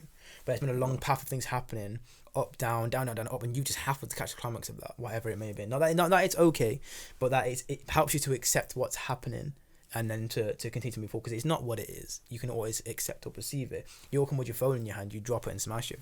You're holding it for no reason, to walking with your hand out of habit. No, I'm gonna learn. Don't walk with it in my hand for no reason, because I'm gonna drop it. You know what I mean? Simple. Consciousness and like cognitivity. You know what I'm saying? But it's big, man. It's very, very important, man. And that's beautiful you say, man. And you know, you're talking about that. There's my normal is different to your normal, is different to AJ's normal. You know, and that's very, very true, because what I believe is, like, for example, you know, build your own world. Absolutely, and I've been doing that. You're building your own world. I'm building my own world. AJ's building his own world, and we all coexist in one even bigger world. Yeah, and that's what I say to people all the time about. That's what I said earlier about there's one side, the other, and the truth, and there's also like your reality, my reality, your reality, and then you know what else comes into the play is actuality. That's in the middle here. And that's what brings us into this room together now, because otherwise we wouldn't all be. If there was no actuality, we wouldn't be here together now. Because your reality of you getting here, you came in eating noodles, like, yo, that's dope as fuck. You know what I mean? Like, I came here, and then you came here, like, we all had a different reality of getting here, what it's going to be like when we get here, and our experience of this now is all different.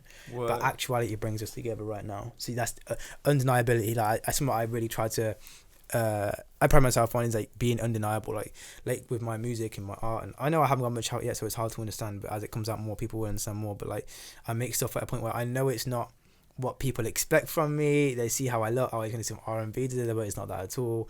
It's not what is trending or what fits in. But it's like, whatever you think about it, it's undeniable. Like, I know it's fucking great, and I know it's intentional. I put into it what's great, and I know it is great. But whether that aligns with you or not, again, alignment and acceptance, whether it is or doesn't, that's out of my control. Things, yeah. But I know it's undeniable. You know what I mean? And you have to be undeniable in this life, because it's the only way that your legacy lives on. You're immortalized. I think everyone fears mortality. So being immortalized is the most important thing you can do, and the way to gain that is by being undeniable and being true in the most positive sense. Obviously, you can be. You're essentially extending your lifetime. Absolutely. No one wants to die, bro. All the creatives, that's what we are, because essentially it lives forever. All the things that we just leave, drop to the cloud. Yeah. It stays. Yeah, exactly. And it's there forever. We say that all the time. Like, we're so intentional about what we're making. It's obviously like, once that's out, it's out there forever. Think about one of the greatest, artists of all time. I dare to say, Mr. Da Vinci. His work still lives today. But the thing about him is, like, again, and I learned a lot from him. I read a lot about him and how much of, like, if you look at the eras of his life, he's a Renaissance man, bro. Many times he reinvented himself and changed, and he never was bound to one thing. He was just driven by desire. And also to know, he was ridiculed. Of course, many greats are ridiculed. Bro, name me one genius that ain't crazy. Because they're ahead of the time. Yeah, but come on, right? Name one genius that ain't crazy. Nah, real talk, man. He's spitting facts here, man. And just to think that my mom was doing it in 16th century, I believe. What was it 14th? Yeah, a long time ago, bro. It was like 1500s, like, man. and we have that. Didn't he paint the Mona Lisa as well? Yes. I've heard his theory. And apparently, it's him in women's clothing. I never heard whole that in my theory life. that he painted him. It's a self-portrait of him because there's so many similarities to what he looked like, and he's just him. It's like a rebellion to say like you all say I look like this. Him. So yeah, that's really just cool. theory. I like that. That's some controversy shit right here, man. And that's cool though, because you know what it is like. It's everyone says you're something. It's like you're saying I'm something. As well, I'll say what I am, and it's gonna be absolutely stupid. You know what I mean? It's like throwing it back in your face. One of the most iconic paintings of all time. Yeah, for sure. Mad. Yeah, big him up, man. But bro, there's one. You know the Louvre? No. Yeah, Louvre. So Museum. that picture's there. You know, next to it, there's a fucking huge one, yeah, of like this nice fucking Renaissance painting. It's so much better than the Mona Lisa. I know what you're talking about. You know what's funny? It's We shot massive. And everyone's just there at the Mona Lisa. Bro, there's a huge piece right here, bro. That doesn't. We get shot attention. a part of the Black Boots video right outside that museum. Mm. At the start of like the opening scene is literally the walk in, museum's here, and then like there's like a corner. There's like the part here we're literally there. That's where we shot that. And it I was love so the idea fucking that- cold, bro. Yeah.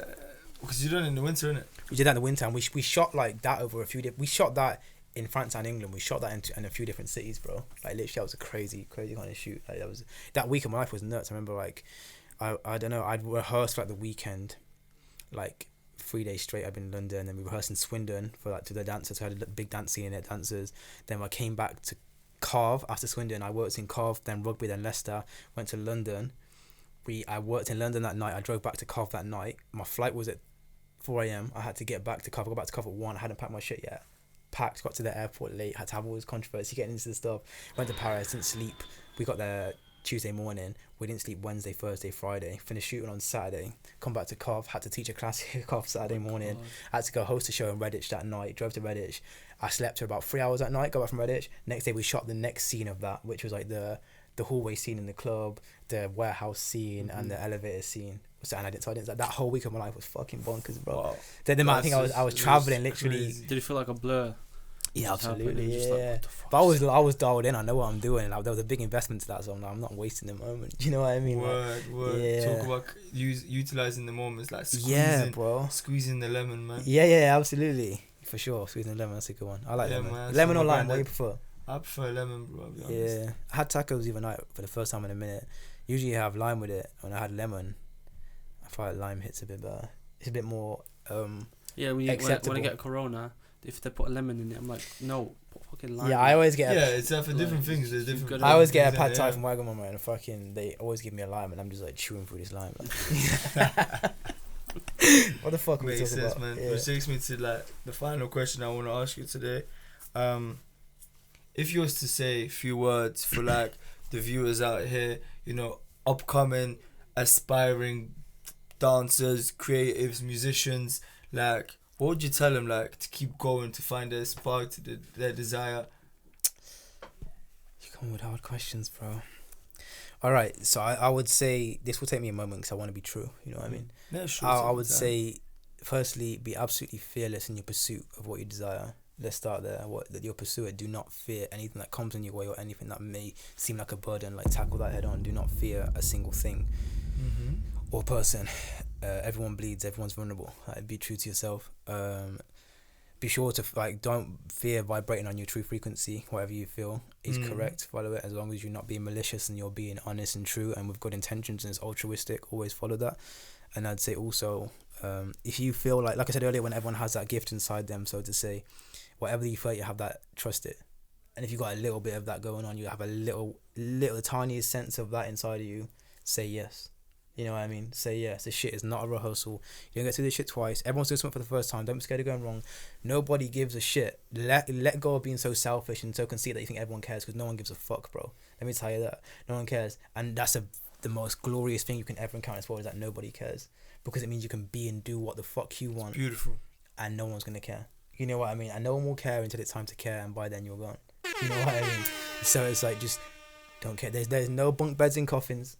You know what I mean? You come in this shit alone, you leave this shit alone. No one's going to be... People that say to you don't do it or do it, when you're in your final hour and your 100th year of life and you're lying there and you're regretting all the things that you didn't do, because of people's views or opinions. You know what I mean? They're not going to be there to soothe that. They're not going to be there to comfort you in that.